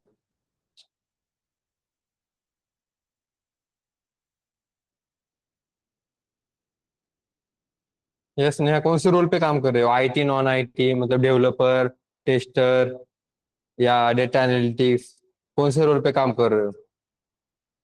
Earlier associate software developer. Okay good. Now since June 2025 software, अच्छा जून 2025 से सॉफ्टवेयर डेवलपर हो, तो तुम्हें एक साल भी नहीं हुआ ना अभी तक सॉफ्टवेयर डेवलपर, राइट? तो वो एक्सपीरियंस गेन करो और अभी स्विच मत करो, एक साल हो जाने दो। Total experience everyone. जब भी तुम लोगों को, फर्स्ट थिंग इज कि हमें आईटी में सरवाइव करना इतना डिफिकल्ट नहीं है जितना आईटी में एंट्री करना होता है। स्विच करना बहुत इजी होता है, क्योंकि तुम लोगों के कॉन्टेक्ट डिटेल्स बढ़ते हैं, तुम लोग के रेफरेंसेस बढ़ते हैं। एक कंपनी में काम करते हो तो वहां पे बहुत सारे कंपनीज के जितने भी लोग हैं वो सब तुम लोगों से तुम लोगों के कॉन्टेक्ट डिटेल्स में आते हैं, तो तुम लोग स्विच कर सकते हो उसमें से किसी एक को भी पता होगा तो। लिंक्डइन है, स्विच कर सकते हो, स्विच करना प्रॉब्लम नहीं है। प्रॉब्लम ये होता है कि एंट्री करना, एंट्री करने में ही प्रॉब्लम आ जाता है। तो एक बार एंट्री कर लेना, तो उसके बाद भी अगर स्विच करोगे तो 5 महीने, 6 महीने, एक साल, 1.5 साल में कभी मत स्विच करना। मिनिमम 2 इयर्स प्लस एक्सपीरियंस चाहिए, तभी तुम लोग को मैक्सिमम स्विच करने के लिए वैकेंसीज मिलेगी। एक साल में स्विच करना is not a good idea. मैंने किया था, मुझे पता है मैंने कितना स्ट्रगल किया था। उसके बाद मुझे एक ही वैकेंसी मिली थी, और मैं, मुझे पता है अब एक ही वैकेंसी मिली, इसका मतलब छोड़ नहीं सकते। तो 100 नहीं, मैं 200% दिया था मैंने वहां पे। मतलब लिटरली मैं इंटरव्यू को जब गया था, मतलब मेरी एबिलिटी नहीं है, और ऊपर से मतलब कि खाना टाइम पे होना चाहिए, ऐसा मेरा प्रीवियस था, क्योंकि मैं नवोदय में था। तो वहाँ पे 6 स्टैंडर्ड से मैं नवोदय में था ना, तो वहाँ पे मुझे 1 बजे ही खाना खाने का आदत है। तो यहाँ तो इंटरव्यू के लिए मैं सुबह 9 बजे गया हूँ। उसके बाद पहला राउंड हुआ, second round, third round, fourth round, ये कुछ 5 6 राउंड जो हुए एक ही दिन में हुए कंप्लीट। बाहर जाने का भी चांस नहीं है, खाना खाने के लिए भी मौका नहीं दिया। वो जिसने इंटरव्यू लिया था उसने तो मुझे ये कुछ टेक्निकल पॉइंट ये बता दिए, क्वेश्चन दे दिए मुझे 4 5 क्वेश्चन, खुद खाना खाने के लिए चली गई। और जैसे मेरा वो कंप्लीट हो जाता है वो वापस भी आ गई। फिर अगला इंटरव्यू। तो आई थिंक मैं सुबह 9 बजे गया था, तो शाम को 4:30 बजे तक मेरा इंटरव्यू चल रहा था। तो ऑब्वियसली मैंने उतना एफर्ट तो लिया। इंटरव्यू में तुम लोगों को भी लेने पड़ेंगे, एकदम से इंटरव्यू होगा ऐसा भी नहीं है। कभी कभी 3 घंटे हमें सिर्फ और सिर्फ वेट करना पड़ता है इंटरव्यू का, कैंडिडेट के अकाउंट की वजह से। तो उतना पेशेंस लेवल तुम लोगों में चाहिए, बहुत ज्यादा चाहिए। पेशेंस लेवल कैसे चेक करना है? स्कूटी लो, बाइक लो, और पुणे में घूमो। 1 घंटा ट्रैवल करने के बाद भी अगर गाली नहीं दे रहे हो, दैट मीन्स की पेशेंस लेवल बहुत ज्यादा है। और अगर 5 मिनट बाद ही अगर गाली आ गई मुझे, तो समझ लेना भाई पेशेंस लेवल बहुत कम है, बढ़ाना पड़ेगा। बट मार्च 2024 से एसोसिएट सॉफ्टवेयर डेवलपर करा, टोटल एक्सपीरियंस अप्रोक्सीमेटली 2 इयर्स। तो फिर तुम्हें स्विच करने के लिए मतलब तरीका तो बढ़िया है ना, तुम आपस में मतलब कि देखो क्या करो, तुम्हारे पास काउंट है, रेफरेंसेस मिलेंगे, रेफरेंसेस करो। अब स्विच करना लाइक कि दूसरी कंपनी की जो भी जॉब है वो ढूंढो। कौन से Naukri.com है, वर्क इंडिया पे मिलता है नहीं पता नहीं, लिंक्डइन है अभी, एंड लिंक्डइन पे तो पोस्ट होते ही है। तो वो चेक करो एंड आगे कंटिन्यू करो, ठीक है?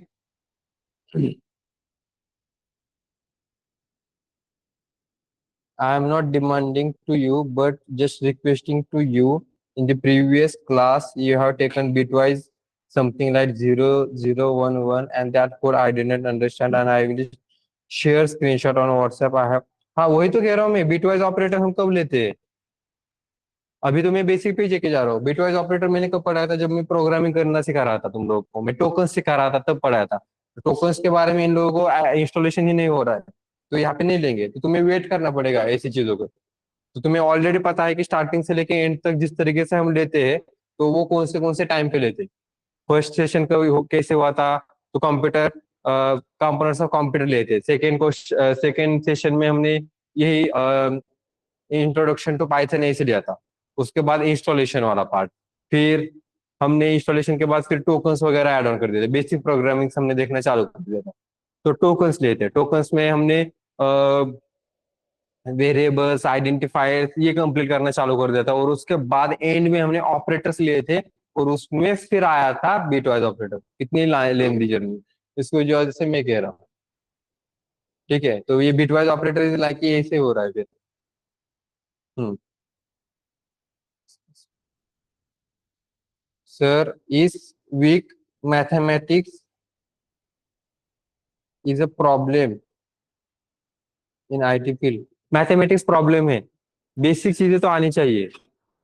देखो एवरीवन, बेसिक चीजें तो आना चाहिए। मतलब तुम लोग अगर बिजनेस कर रहे हो और तुम्हें ये भी नहीं पता कि नोट कौन से होते हैं,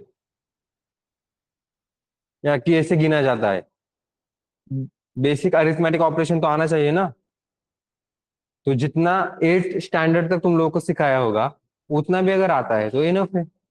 central tendency, mean mode median standard deviation, थोड़ा सा और एक्स्ट्रा मिलेगा, उससे ज्यादा जरूरी नहीं है। करना हमें क्या, नहीं, हमें कुछ करना नहीं, हमें बस उसको यूज करना है। तो mathematics data science data analysis में तो काम ही नहीं आए। हाँ, सीखना तो पड़ेगा, लेकिन बेसिक चीजें तो आनी चाहिए। फैक्टोरियल क्या होता है, कैसे निकाला जाता है, प्राइम नंबर क्या होता है, कैसे निकाला जाता है, आर्मस्ट्रांग नंबर कैसे होता है, लॉजिक बिल्ड करने के लिए काम आएगा। तो स्टार्टिंग से ले रहे, एफर्ट दो बस, रिवीजन करते जाओ।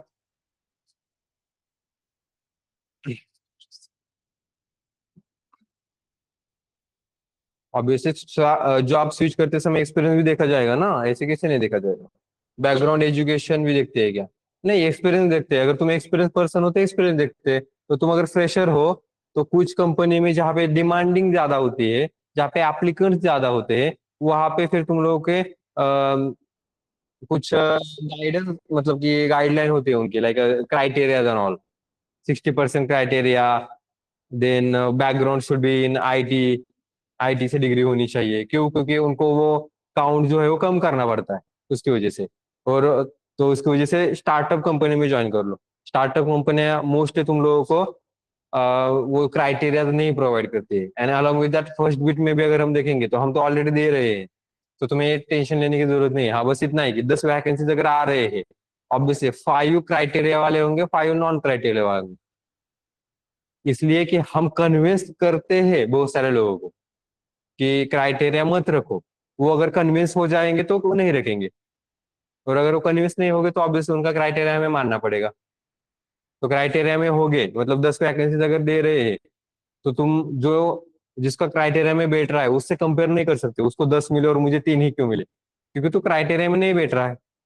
ऐसे होगा। लेकिन 3 भी अगर मिलेंगे, कितने कंपनी को ज्वाइन करना है तुम्हें, बताओ फिर। एक कंपनी को ज्वाइन करना है ना, या वो स्प्लिट पर्सनैलिटी भी लेके नहीं आ रहे हैं कि एक बार और रेमो, एक बार आप फिर रिचित, एक बार हम भी लेके एक एक अलग अलग 3 3 कंपनी में जाएंगे।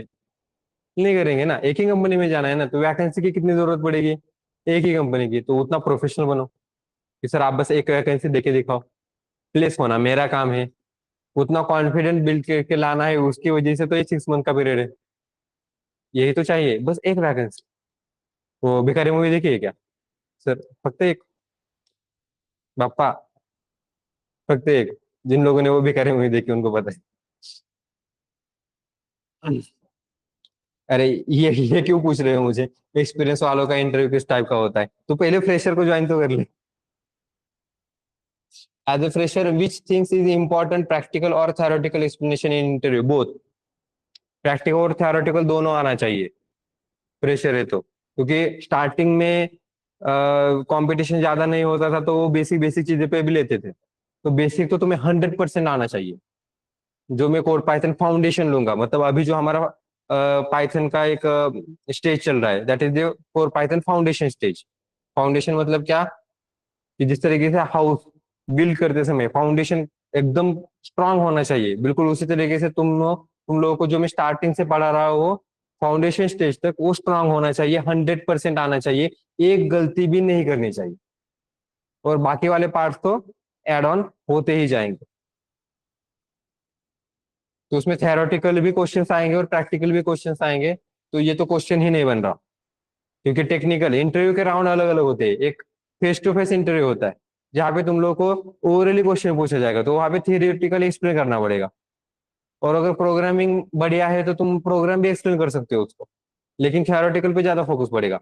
और फिर जब प्रैक्टिकल आएगा, तो प्रोग्रामेटिकली मतलब कि तुम लोगों को क्वेश्चन दिए जाएंगे, टेक्निकल राउंड्स में क्वेश्चन दिए जाएंगे, क्वेश्चन सॉल्व करने पेपर पे। वो आदत बना लो। वो मतलब हम तो करवा के लेते ही हैं, तो वो एक आदत होनी चाहिए। तुम्हारा डाउट पेस्ट क्या है? ओके सॉरी, उत्कर्ष उत्कर्ष उत्कर्ष उत्कर्ष, हाँ। सपोज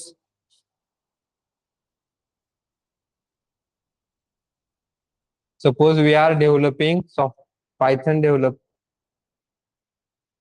और हमें क्लाइंट को वो देना है, तो उसे कोई फाइल देनी पड़ेगी सोर्स कोड की क्या? नहीं, ये पॉइंट डिप्लॉयमेंट रिलेटेड होता है। उसमें अलग अलग तरीके से वर्क किया जाता है। अगर आपका जो क्लाइंट है, तो उसने एक एप्लीकेशन की हम एक फाइल रखते हैं। जिस तरीके से तुम लोगों ने एप्लीकेशन कभी इंस्टॉल किया है विजुअल स्टूडियो कोड, तो एक एप्लीकेशन इंस्टॉल किया है तो उसके अलग अलग से फाइल, जैसे मैंने कल बताया था कि मतलब हमारे पास एक फाइल है, उसमें से एक एक अनजिप करके रखा जाएगा। और अगर ये इंस्टॉलेशन हो चुका है और तुमने अगर कुछ चेंजेस कर दिए, तो जो चेंजेस रिलेटेड रिस्पॉन्सिबल फाइल्स ही तुम चेंज करो बस।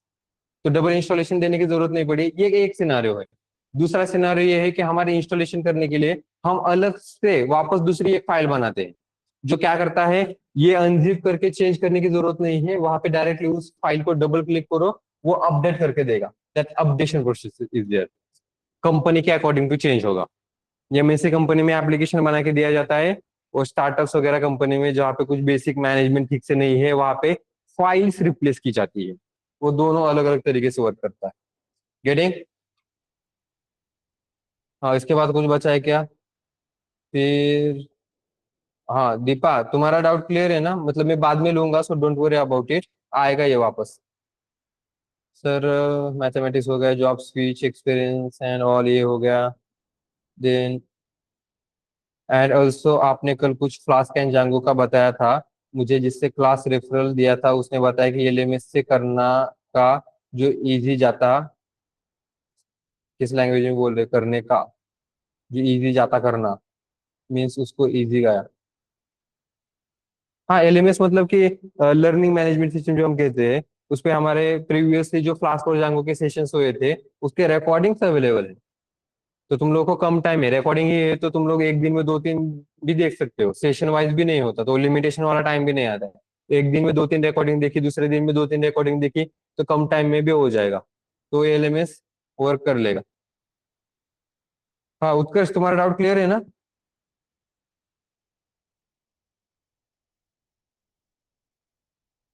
What is the problems for YD students और gap in IT field? YD है इसका मतलब, वाईडी हो तुम लोग, इसका मतलब कि तुम्हारा डिग्री ही कंप्लीट नहीं है। और अभी अगर तुम लोग को जॉब चाहिए तो डिग्री कंप्लीट होना जरूरी है, इसका मतलब जॉब नहीं मिलेगी, इज सिंपल एज दैट। हाँ, रही बात गैप की, गैप मतलब कि देखो डिग्री कंप्लीटेड है लेकिन उसके बाद गैप पड़ा है। तो मुझे मेरा खुद का 4 साल का गैप था, फिर भी मुझे आईटी में सेकेंड इंटरव्यू को ही जॉब मिला। फर्स्ट इंटरव्यू को मैं बताऊंगा, एक्सपीरियंस बताऊंगा, वो बहुत गंदा वाला एक्सपीरियंस था। तो इंटरव्यू मतलब कि एक्सपीरियंस भी अलग वाला था। तो सेकेंड इंटरव्यू को ही मुझे जॉब मिला, 4 साल का गैप होने के बाद भी। तुम लोग को भी मिल जाएगा, लेकिन स्किल डेवलप करने पड़ते हैं। मुझे माइंड में ऑलरेडी था कि देखो मुझे कंपनी में वैकेंसी कम मिलेगी, तुम भी वैसे ही रखना माइंड में कि 2 या 3 वैकेंसी ही मिलेगी, ऐसी सोच लेना। और उसको ही तुम्हें गोल्डन चांस में कन्वर्ट करना है। तो वो मेंटेलिटी पहले से ही लेके आना। क्योंकि देखो वैकेंसीज हम ज्यादा देंगे, प्रॉब्लम वो नहीं है, लेकिन कितने वैकेंसीज, 2 या 3 वैकेंसीज देने के बाद डिमोटिवेशन होना चालू हो जाता है। तो पहली कंपनी को वैकेंसी में, मतलब पहली कंपनी को मैंने इंटरव्यू दिया, उन्होंने सिलेक्ट नहीं किया, सेकंड कंपनी को भी दिया, सिलेक्ट नहीं किया, थर्ड कंपनी को दिया, सिलेक्ट नहीं किया, हो गया अभी डिमोटिवेशन वाला पेज चालू। मेरा भी हुआ था, लेकिन समटाइम्स ऊपर वाला साथ देता है, वो लक भी थोड़ा बहुत होना चाहिए। तो उसके हिसाब से मेरा हुआ था। हाँ, नहीं मुझे पता है वो आईडी मतलब क्या होता है, लेकिन वो वर्क ही नहीं करेगा फिर। लेकिन तुम क्यों पूछ रहे हो आईडी वाला? तुम तो क्लियर हो ना? किसने पूछा था आईडी? आईडी किसने पूछा था सर? अच्छा कंचन, कंचन क्लियर नहीं हो गया, आईडी हो गया है।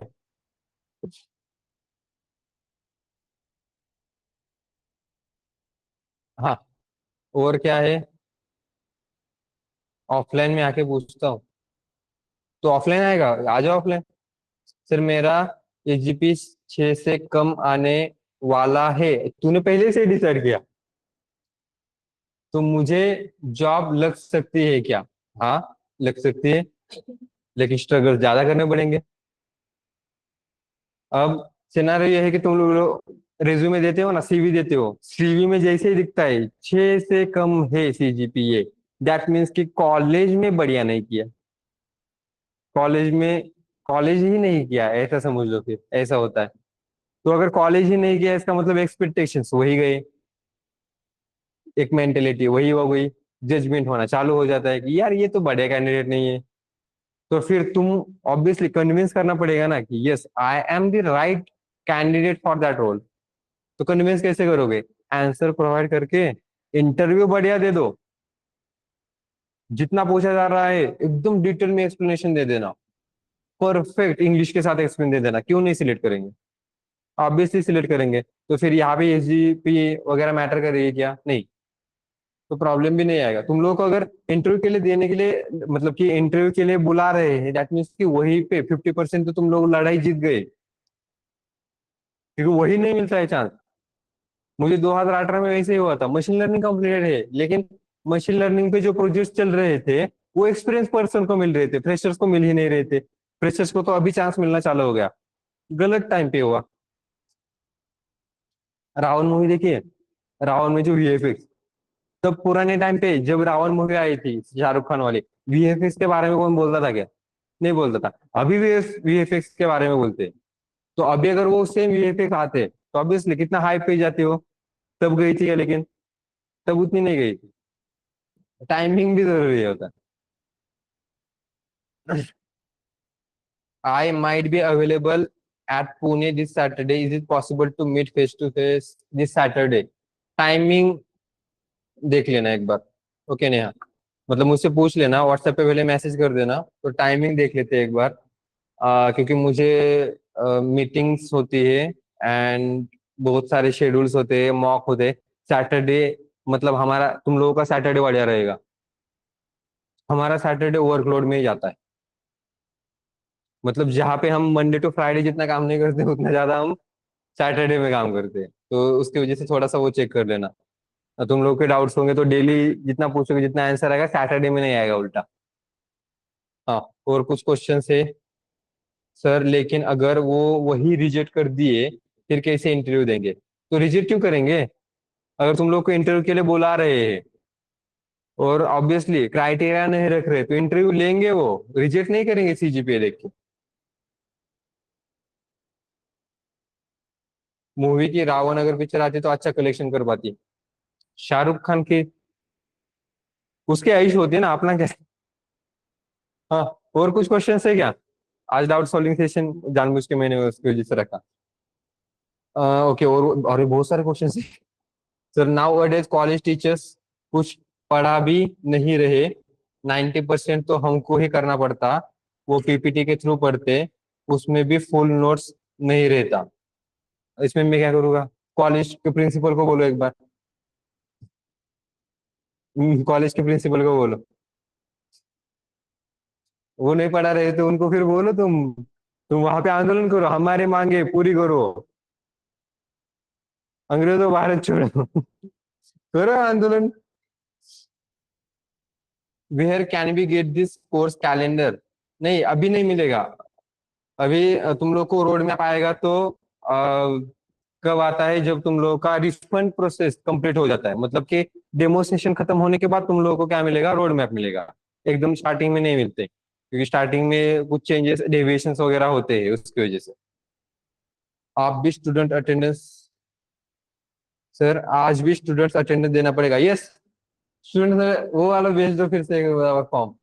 Online students attendance form fill करना बहुत ज्यादा कंपलसरी है, और उसके बाद एडवर्टाइजमेंट, जिन लोगों को कोर्स को रोल करना है तो नीचे कॉन्टेक्ट डिटेल्स पे कॉल कर लो और कोर्स को एनरोल करो। Okay, advertise. ये कौन सा दिया है? एनालिटिक्स वाला किधर है? यहाँ पे है क्या इनको? मार्च को भी एनालिटिक्स है? बढ़िया ही एनालिटिक्स, एनालिटिक्स आ रहा है। हाँ, वहाँ पे फिर ग्रुप के मतलब के डेमो बैचेस के कम्युनिटी भी दिए हैं, जो एनालिटिक्स के लिए अलग है और पाइथन डेटा साइंस एआई वाले के लिए अलग है, तो तुम देख के ज्वाइन करना या दोनों को ज्वाइन कर देना। सर अभी मैं इंटर्नशिप कर रहा हूँ स्टार्टअप आईटी कंपनी में, तो 6 मंथ क्लास कंप्लीट होने के बाद प्लेसमेंट मिलेगी क्या, बट एसजीपीए 6 से कम है। अभी मैंने बताया एसजीपीए 6 से कम है, मैटर नहीं करेगा। इंटर्नशिप 6 महीने तक कर रहे हो तो वो एक्सपीरियंस बन गया, वो तो बढ़िया ही है, पॉजिटिव पॉइंट है। तो कंपनी में बस देखो, अगर 6 से कम सीजीपीए है तो वही कैंसिल हो जाएगा, मतलब तुम लोगों को इंटरव्यू ही आने के लिए नहीं दिया जाएगा। लेकिन इंटरव्यू के लिए आने के लिए दे रहे हैं, इसका मतलब अपॉर्चुनिटी है, वो 6 6 सीजीपीए पे मैच नहीं कर रहे हैं। लेकिन तुमने अगर इंटरव्यू में ही बढ़िया परफॉर्मेंस नहीं दिया तो क्या ही फायदा। आंसर ऐसे दो कि हमें पता है हमारी कमजोरी क्या है, हमने पास्ट में कितनी गलतियां की थी हमें पता है, मेरा गैप है 60% से ज्यादा नहीं है। और क्या क्या होता है क्राइटेरिया में, आईटी बैकग्राउंड नहीं है सपोज। इतना सब सिनारियो के साथ अगर हम ऑलरेडी आईटी में जाने की कोशिश कर रहे हैं तो मतलब हम ऑलरेडी बहुत कम है, और हमें वो पता भी है क्या क्या प्रॉब्लम है। तो उसको सॉर्ट आउट करने के लिए इंटरव्यू बढ़िया तरीके से देना पड़ता है।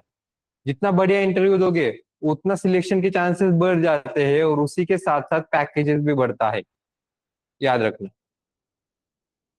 अदरवाइज इंटरव्यू बढ़िया नहीं दिया लेकिन उनको कैंडिडेट को हायर ही करना है, तो वो कहेंगे अच्छा तू हायर कर रहा हो ठीक है चलो मैं तुझे 10,000 रुपये दूंगा। इंटरव्यू बढ़िया दिया है तो वो सोचेंगे यार इसको नॉलेज तो है, तो ये 10,000 में तो नहीं मानने वाला, तो एटलीस्ट थोड़ा सा बार्गेनिंग करने दो, इसको 15,000 कर दो। तो 15,000 करने के बाद स्टार्टिंग में बार्गेनिंग मत करना, याद रखना। अभी तो कुछ 20,000 एवरेज देते हैं, 20,000, वही समझ लो। बाहर जिन लोगों ने तुम लोगों की वो ब्रेन वॉशिंग किया होगा ना, 10 लाख 12 लाख, वो ब्रेन वॉशिंग इज गैमलिंग, याद रखना। रियलिटी और रील में बहुत ज्यादा डिफरेंस होता है। सोचो, तुम लोगों को 10 लाख का पैकेज, चलो मैं एक वैकेंसी ढूंढ के भी निकालूंगा 10 लाख का पैकेज के साथ, क्या आपको वो 10 लाख का काम करवा के लेंगे क्या? 15 लाख का काम करवा के लेंगे ना। और 15 लाख का काम अगर आप फ्रेशर होके मैनेज कर पाओगे क्या? जहाँ पे हमें एक ग्लास यहाँ से वहां उठाने के लिए नहीं होता है, वहां पे हम 15 लाख का काम 1 महीने में कर पाएंगे क्या? सर्वाइव ही नहीं कर पाते, 2 3 महीने में ही जॉब क्विट कर देते। तो दैट इज द गैम्बलिंग। तो तुम लोगों का कितना होना चाहिए, 3 to 4 या 5 ले लो, उतना ही होना चाहिए, उससे ज्यादा भी नहीं लेना है, चाहिए भी नहीं। क्योंकि फिर बाद में जब तुम लोगों के टास्क कंप्लीट नहीं होते ना, वो भाई 6 लाख ना 12 लाख गिनवा के लेगा तुमसे, 12 बार तो ये बोलेगा तुझे 6 लाख का पैकेज है, तो तुझे ये टास्क करने के लिए नहीं आ रहा है।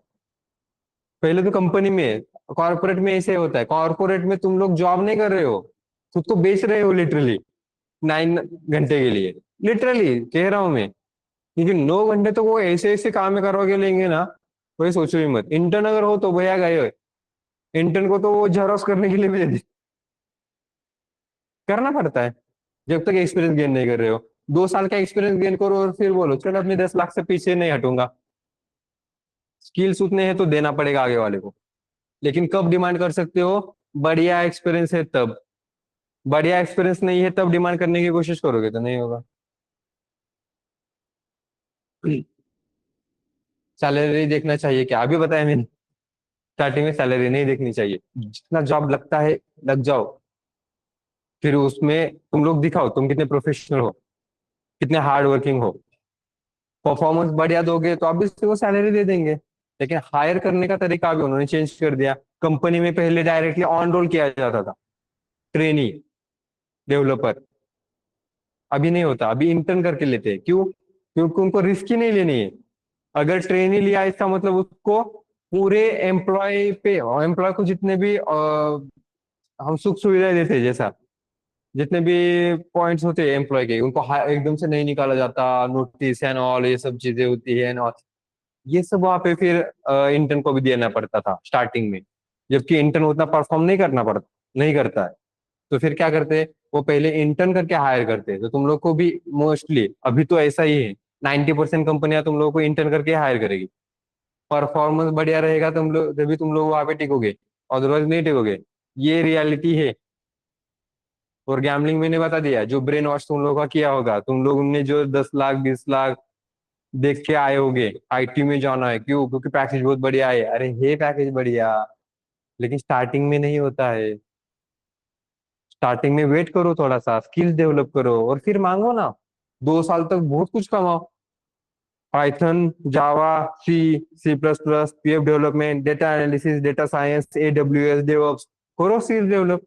और 2 साल के बाद फिर मांगो फिर पैकेज तुम लोग 10 लाख का। क्यों कैसे नहीं देंगे देख लो। स्किल्स अगर होगे तो बिल्कुल देंगे, स्किल्स ही नहीं है तो नहीं देंगे। एक बंदा 5 साल के बाद भी डेवलपर है, और दूसरा बंदा 2 साल के बाद ही टीम लीड हुआ है। क्या है रीजन पीछे? Upgradation, performance. तो तुम लोगों को भी वो अपॉर्चुनिटी मिलेगी, लेकिन 10 लाख 10,000 रुपए इन हैंड दे रहे हैं, इसकी वजह से छोड़ मत देना। गेटिंग? दे रहे हैं ना, जॉब लग रहा है वो इम्पोर्टेंट है। अभी है क्या कुछ? नहीं है। 1,000 रुपए तो मिल रहे हैं क्या? कमा रहे हो क्या? नहीं कमा रहे हो तो वहां पे 10,000 कमा रहे हो ना। ऊपर से सीखने को भी मिल रहा है ना। तो ऊपर से कम सैलरी है तो आगे वाला कुछ बोलने के लिए सोचेगा भी, यार 10,000 ही तो दे रहा हूँ, गलती कर सकता है। तो उतना एक थोड़ा सा प्लस पॉइंट भी होता है अपने पास। तो स्किल डेवलप करने के लिए वो टाइम होता है, तो कोई डांटेगा भी नहीं। तो कोई अगर डांट भी रहा है, एनवायरमेंट चेक करो कंपनी का, स्विच करो। बढ़िया नहीं लगा एनवायरमेंट तो। हाँ, लेकिन मुझे तो ऐसा लगता है कि 2 साल तक कंपनी मतलब टिके रहो, एक्सपीरियंस गेन करो, उसके बाद ही स्विच करना। चाहे वो कंपनी कितनी भी टॉक्सिक क्यों ना हो। एक एक मिनट का हिसाब तुम लोगों से लेती होगी वर्किंग के लिए, दे दो। वही तो चाहिए हमें। बॉन्ड अगर लेती होगी, 1 साल का बॉन्ड है, मुझे भी तो वही चाहिए, तुम मुझे ना निकाले। तो ले दो, 1 साल का बॉन्ड है तो कोई प्रॉब्लम नहीं है। मेरा स्टार्टिंग में चलेगा सर, वो सैलरी मिल जाएगा तो ठीक है। जॉब ढूंढ लो पहले। ओके। और कुछ डाउट है क्या? तो आज का डाउट सॉल्विंग सेशन एक बार खत्म हो गया तो बाद में मैं डाउट सॉल्व नहीं करूंगा। बाद में एक आध क्वेश्चन का आंसर मैं दूंगा, तो आज ही पूछ लो जो भी पूछना है। सर मेरी फ्रेंड को अच्छा बेनिफिट हुआ है आपके इंस्टीट्यूट का। फ्रेंड का नाम बताओ एक बार। Children and game. मेरा फ्री भी चलेगा, फ्री भी मुझे तो फ्री भी चलेगा। हाँ, नेहा फ्रेंड का नाम और बैच बताओ ना एक बार। मुझे भी समझ में आ जाए ऐसा कौन महान इंसान है जिसने रेफर किया है। मतलब हमारे हित में कौन सोच रहा है। ऑब्वियसली तुम लोग आते हो तो भी हमें सैलरी मिलती है। हमसे पोटा पाने से कौन बोलते है जी। हाँ नेहा, फ्रेंड का नाम बताओ एक बार। हम्म। और कुछ डाउट है? कुछ भी पूछ सकते हो। शुभम अक्सर ने रेफर किया है, okay good. Shubham sir team lead, कितनी सैलरी मिलती है? किसको? मुझे? मेरी मत पूछो। गर्ल को एज और बॉयज को सैलरी नहीं पूछनी चाहिए। आपको मुझे सोचा ही मैंने, लग रहा ही था। तभी तो सोचो सर आपको कितना पैसा मिलता है, टीचिंग कर रहे हो, आईटी छोड़ के आए हो, इसका मतलब अच्छा खासा मिलता है। गेटिंग? सोच लेना। आईटी छोड़ के आए हो इसका मतलब अच्छा खासा मिलता है। और ये कॉन्फिडेंशियल चीजें होती है, बताई नहीं जाती। आप आप ऑलराउंडर हो आपको। अरे वो टेक्निक रह गई अपनी। हाँ सर, जो लोग आपको गारंटी मांग रहे हैं उनको विनायक सर से मिलाओ एक बार। गारंटी कोई मांग नहीं रहा है, उल्टा मैं देता हूँ गारंटी। यहाँ पे कोई गारंटी नहीं मांगता है। लेकिन मेरी टेक्निक है गारंटी देना। तो मैं जो कह रहा हूँ वो ठीक से करो। मैं डेडलाइन दे रहा हूँ, डेडलाइन में काम करो। उतना परफेक्ट कर रहे हो जो मैं कह रहा हूँ, कोर्स इज योर प्रायोरिटी। आपके फ्रेंड का बर्थडे इसकी वजह से नहीं जा रहे हो, कोर्स का सेशन है इसकी वजह से आ रहे हो, ये प्रायोरिटी। ये मुझे प्रूफ करके दिखाओ। मैं गारंटी या फिर ऑन द रिकॉर्ड दूंगा कि ये बंदा प्लेस होगा, वो भी बहुत जल्दी। और ऐसी गारंटी मैंने दी है, बहुत सारे लोगों के लिए दी है। जो लोग करते हैं, अभी भी नाम ले सकता हूँ मैं, पुराने बैचेस वाले। जुलाई, अगस्त, सितंबर, अक्टूबर, दिसंबर, जनवरी तो अभी आया ना, तो दिसंबर तक ले सकता हूँ मैं। जनवरी में से मुझे किसी ने अभी उतना नहीं बताया, मतलब उतना जो गट्स फीलिंग होती है तो उतना कॉन्फिडेंस नहीं दिया है, तो वो नहीं, लेकिन हाँ पुराने बैचेस वाले में दे सकता हूँ। सर जो, हाँ वो हो गया ठीक है। हाँ मतलब नाम में यहाँ पे मेंशन कर सकता हूँ। The first name from July batch is जय का अर्नव है, जय नाम है, जय जादव है शायद, जुलाई बैच। देन अश्विनी डांगे, जुलाई बैच। उसके बाद जुलाई बैच में बहुत सारे नेम है जुलाई बैच में मेरे पास, लेकिन ये दोनों पे में कॉन्फिडेंट तो हो। बाकी लोग करते हैं लेकिन कभी कभार इधर उधर जाते हैं, इसकी वजह से नहीं मेंशन कर सकता। पहले अश्विनी का भी नहीं मेंशन करता हूँ मैं, लेकिन जय का स्टार्टिंग में इसलिए मेंशन करता हूँ, बंदा द प्रोफेशनल कभी भी मिस नहीं किया सेशन अभी तक। जितना उनका जुलाई बैच का कंप्लीट हो गया, बंदे ने एक सेशन मिस नहीं किया। वो मुझे याद दिलाता है मेरा वाला टाइम, मैंने एक भी सेशन मिस नहीं किया था, क्योंकि मुझे पता है मेरा सिनेरियो क्या है, तो मैं मिस नहीं कर सकता। रिकॉर्डिंग दे रहे तुम लोगों को, फिर भी मिस नहीं किया बंदे ने। ये चाहिए कंसिस्टेंसी। और कंसिस्टेंसी के एग्जांपल्स अपने पास अभी वो दिसंबर बैच वाले हैं ना, एक है राखी पवार, ऑनलाइन बैच स्टूडेंट, दिसंबर बैच से, दिसंबर या नवंबर ऐसा कुछ तो बैच है। तो उस बैच से राखी पवार कंसिस्टेंसी का एग्जांपल, बहुत जल्दी प्लेस होगी। उसका नाम आई थिंक मैं फर्स्ट टाइम ले रहा हूँ। देन उसकी ही बहन है पूनम पवार उससे, राखी पवार आई थिंक अभी, बस चेक करते रहना इनके नाम। अगस्त बैच में ज्यादा नहीं है, सितंबर में भी ऐसा नहीं है जो होगा। दिसंबर में एक और है, साक्षी गावड़े ना, साक्षी गावड़े। अब आगे ये जो नाम आएंगे ना, आगे जो प्लेस होंगे ना, उसमें से मोस्ट ऑफ द स्टूडेंट्स ये नाम में से हो गए, याद रखो। और गारंटी देने का, क्यों, क्योंकि मैंने जो कहा है वो करते। हाँ इंटरव्यू प्रिपरेशन तो करते हैं हम। इंटरव्यू प्रिपरेशन मतलब कि हम ग्रुप डिस्कशन लेते हैं, हम लोग प्रॉब्लम सॉल्विंग स्टेटमेंट लेते हैं, यहाँ पे आके तुम लोग को एक्सप्लेनेशन करने के लिए कहते हैं, तो वो प्रिपरेशन तो रखते हैं। इंग्लिश प्रिपरेशन नहीं रखते, वो तुम्हें तुम्हारे साइड से थोड़ा सा करना पड़ेगा। ओके, क्योंकि वो इंग्लिश प्रिपरेशन वाला पार्ट थोड़ा सा अलग होता है। तो कोर्स वाला उठाओ, या तो जैसे मैंने बताया स्टार्टिंग में यूट्यूब वगैरह गो थ्रू करो, हो सकता है। हाँ, और जब मैं अपॉर्चुनिटी दूंगा मतलब आपस में इंग्लिश में बात करो, हो जाएगा। ओके, और कुछ डाउट? हाँ, अब ये टेक्निक मुझसे जो टेक्निक पूछ रहे थे सर, याद कैसे रखे, जो मतलब मैंने जो डिस्कवर की थी टेक्निक, मतलब ऐसी ये टेक्निक मुझे बढ़िया लगी थी। तो फर्स्ट थिंग के दिन भर में जो भी हुआ है आज सुबह से, जितने भी अपने सेशन हुए, एक सेशन, दो सेशन, तीन सेशन, जो भी सेशन हुए, जितना पढ़ाया है उतना सब कुछ घर पे एक बार जाके वो रिवीजन कर लेना।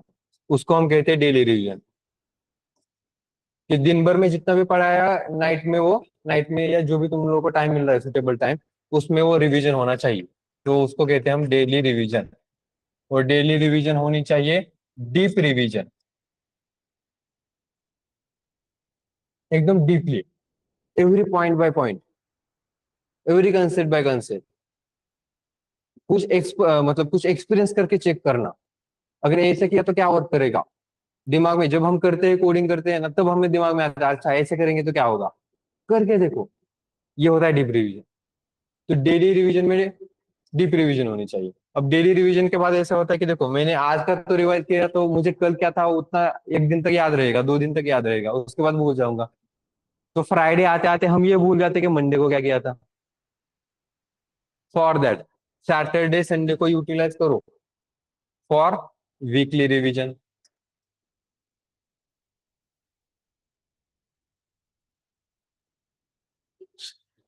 और वीकली रिवीजन भी डीप चाहिए, क्योंकि जो भी कॉन्सेप्ट तुम भूल रहे हो, याद ही नहीं रह रहे, वो वाले कॉन्सेप्ट तुम वापस मिल सकते हैं। तो ये होता है, ये भी डीप रिवीजन करना पड़ेगा। आफ्टर दैट जिस तरीके से वीकली, मंडे को जो पढ़ाया था फ्राइडे तक आते आते हम भूल सकते हैं, बिल्कुल उसी तरीके से फर्स्ट वीक में जो पढ़ाया था लास्ट वीक में आते आते, मंथ एंडिंग में आते आते भूल सकते हैं हम लोग। फॉर दैट कनेक्शन फिर से लेना पड़ेगा, फिर से रिवाइज करना पड़ेगा। And for that there is a monthly revision. अब ये ज्यादा डिटेल में करने की जरूरत नहीं है, एक बार पूरा पढ़ लो क्या क्या बताया था स्टार्टिंग से। हाँ लेकिन पॉइंट सब कुछ आने चाहिए, क्रॉस चेक करके नहीं की जरूरत नहीं पड़ेगी क्योंकि तुम ऑलरेडी डीप रिवीजन कर रहे हो, तो तुम्हें उतना ऑलरेडी आता है, वो तुम मेंशन कर रहे हो तो वो बस एक बार पढ़ना। तो मंथली रिवीजन, ओके, और ये अपनी ओवरव्यू रिवीजन होगी तभी भी चलेगा।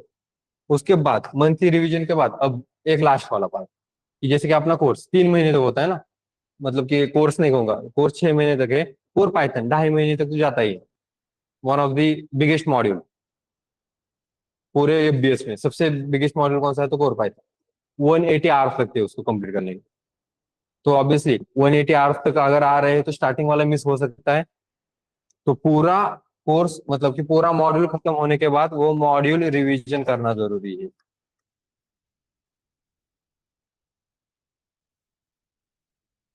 और मॉड्यूल रिवीजन भी डीप रिवीजन चाहिए, क्योंकि उसके बाद तुम्हें रिवीजन करने की जरूरत नहीं पड़ेगी। और ये अगर परफेक्ट करोगे,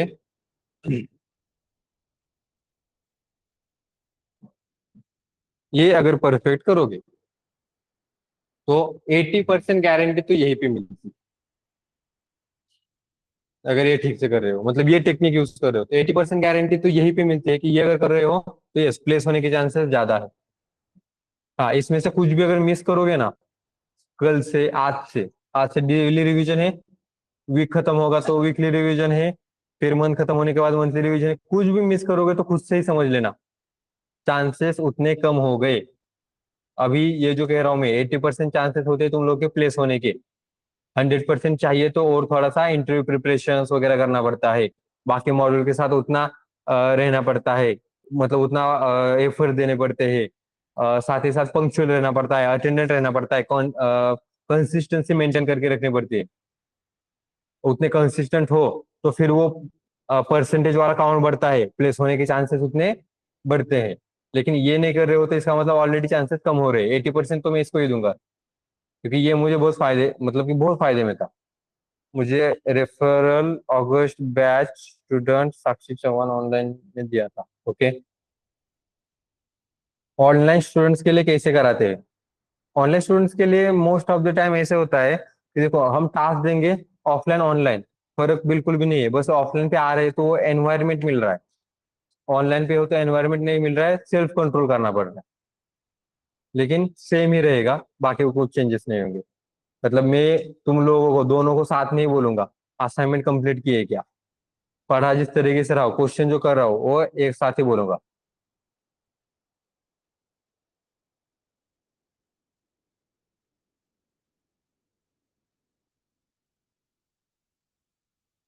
हाँ, गेटिंग।